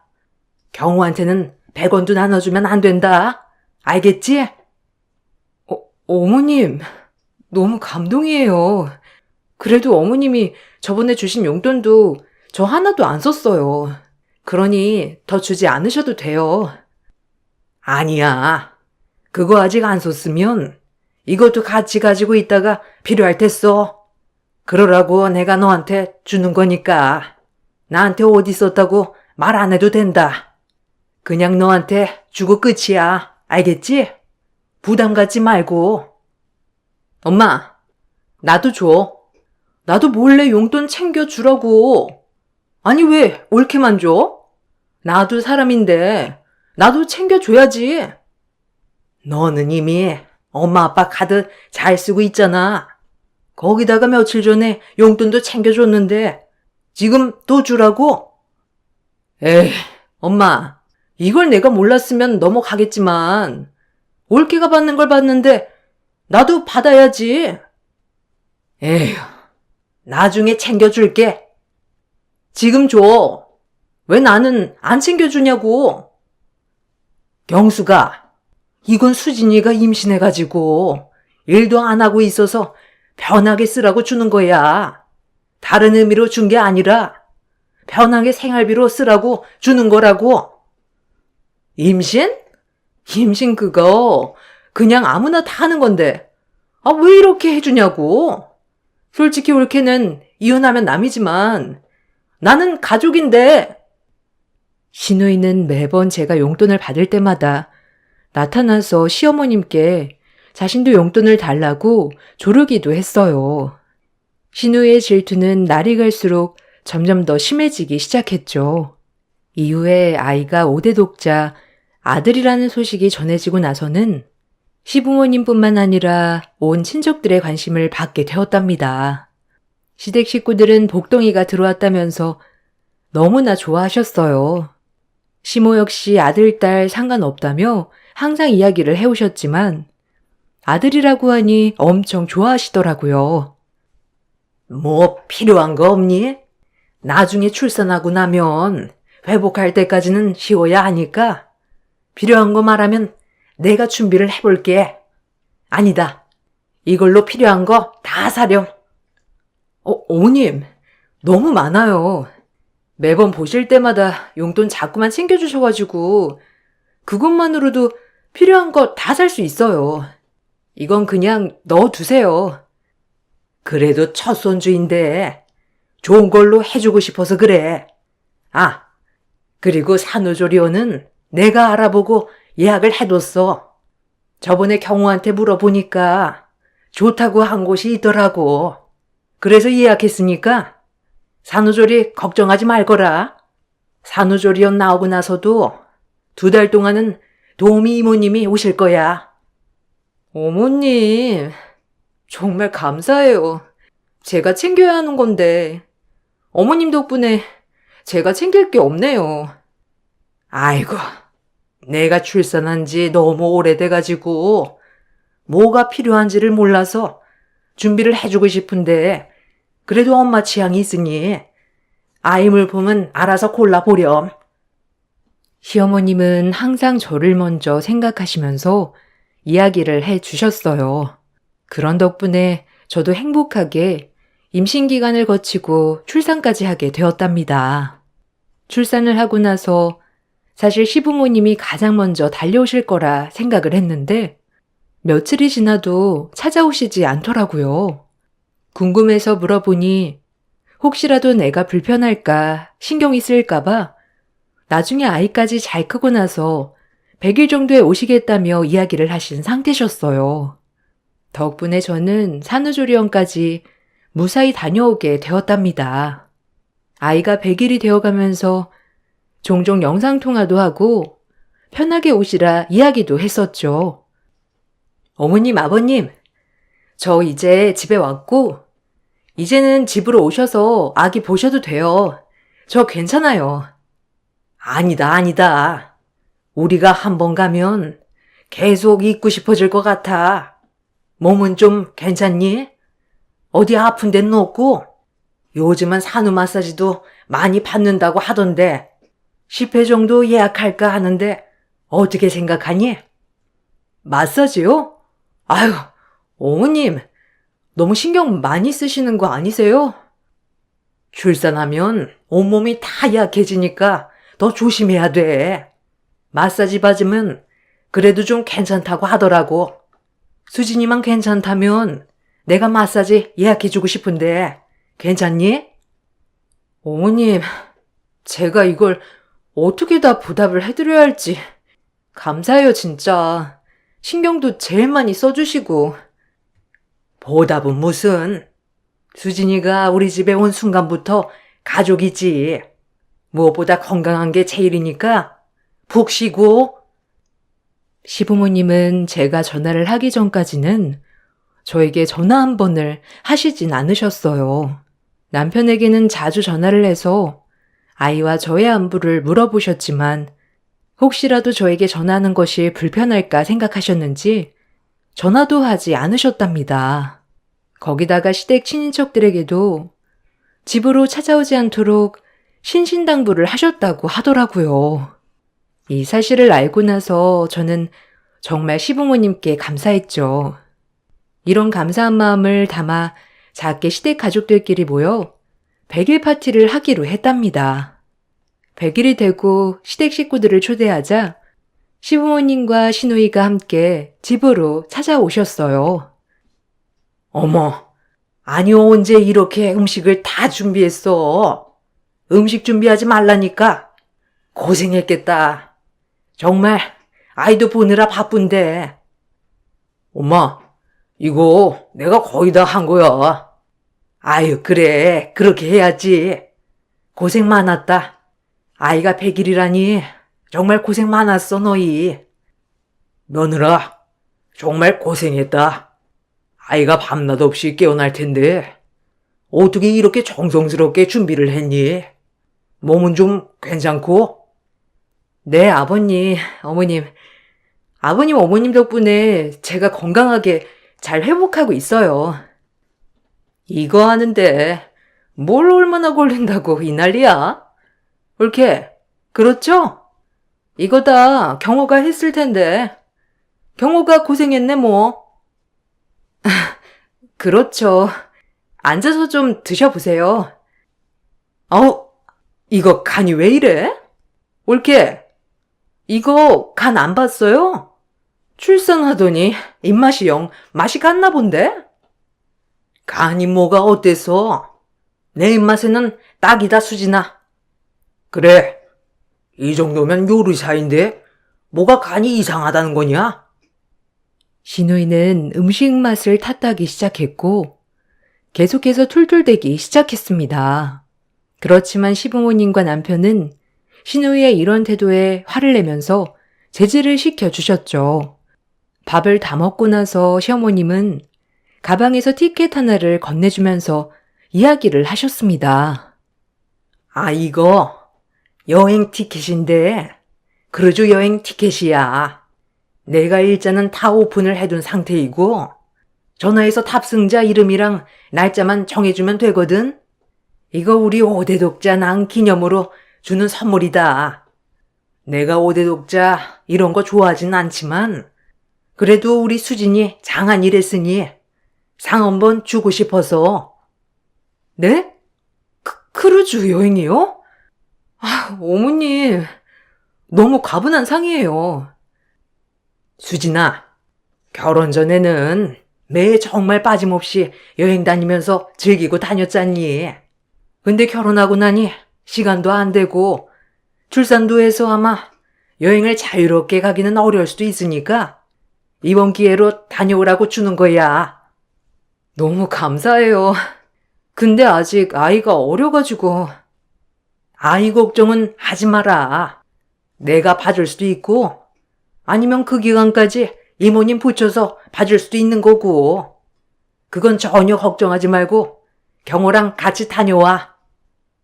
시부모님은 제가 5대 독자를 낳아서 선물로 초호화 크루즈 여행 티켓을 주셨어요.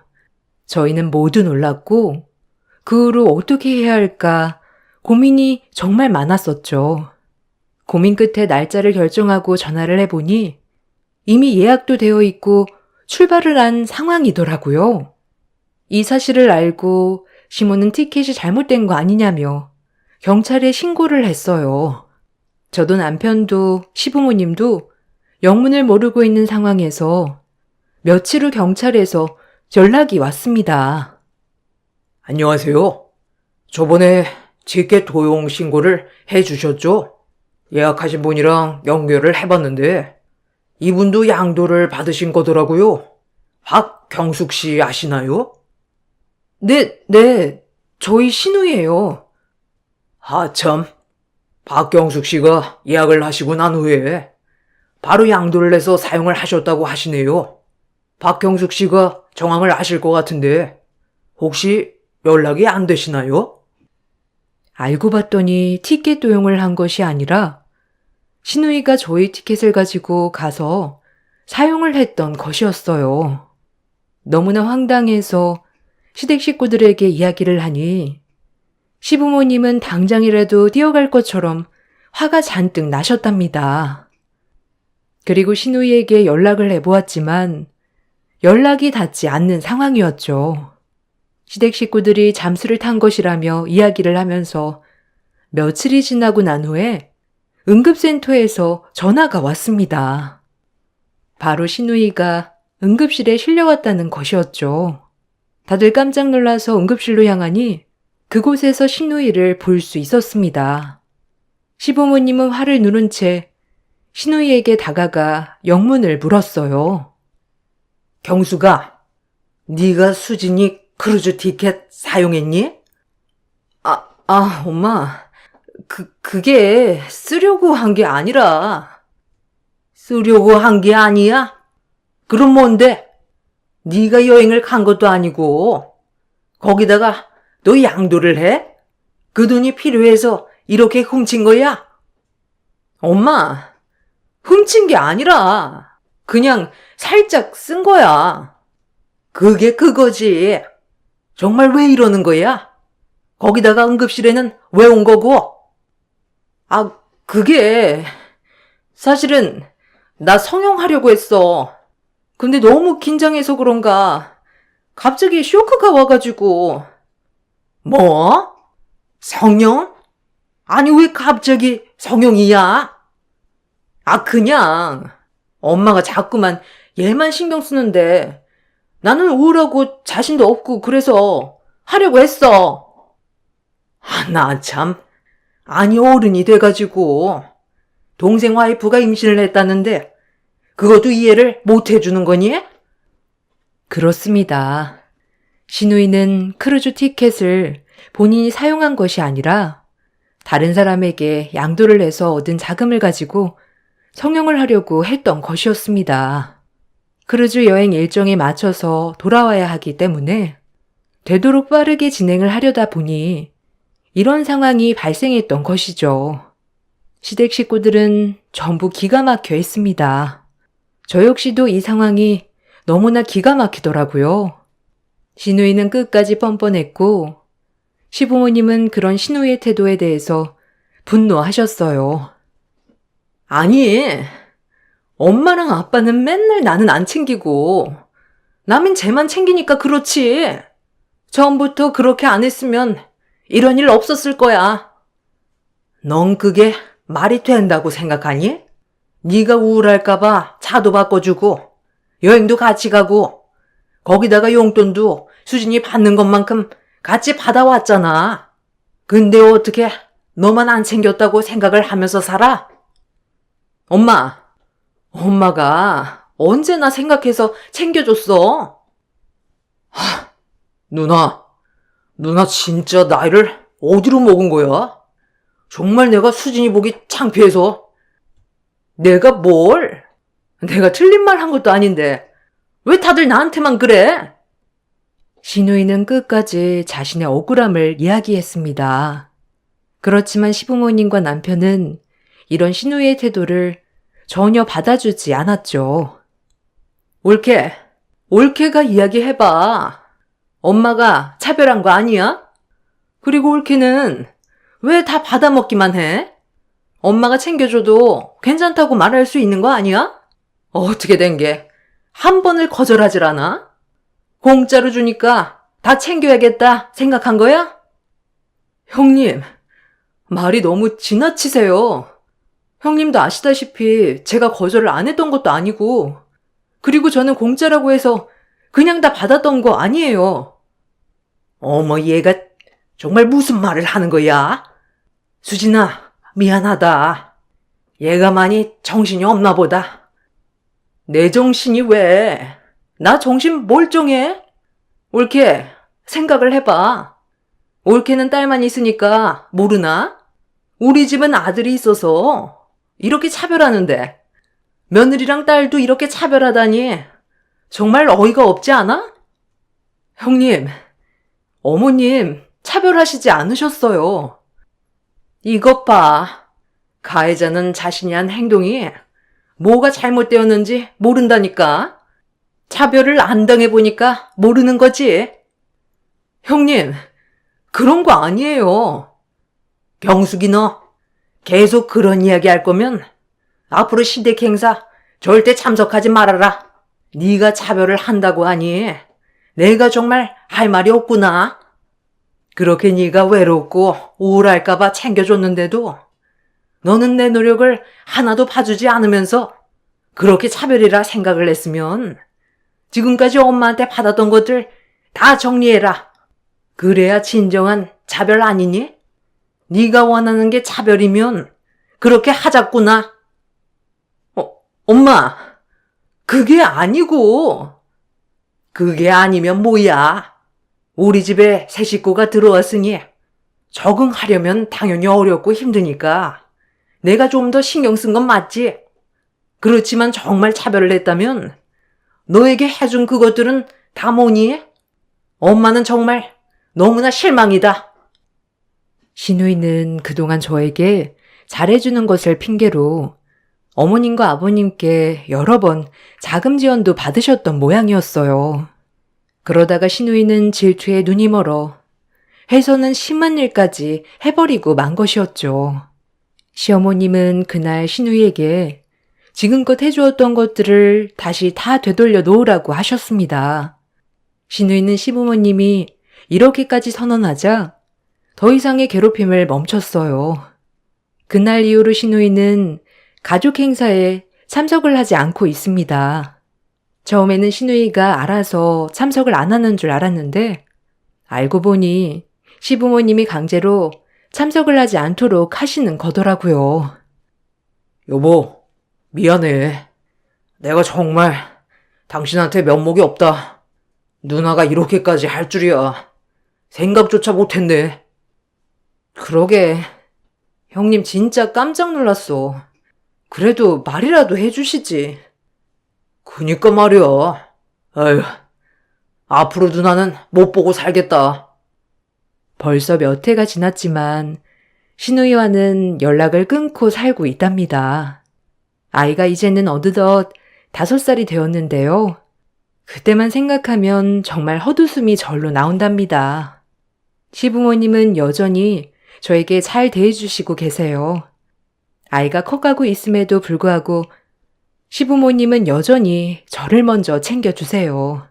신우의 질투를 이해하지 못한 것은 아니지만 정도가 지나친 게 아닌가 싶어요.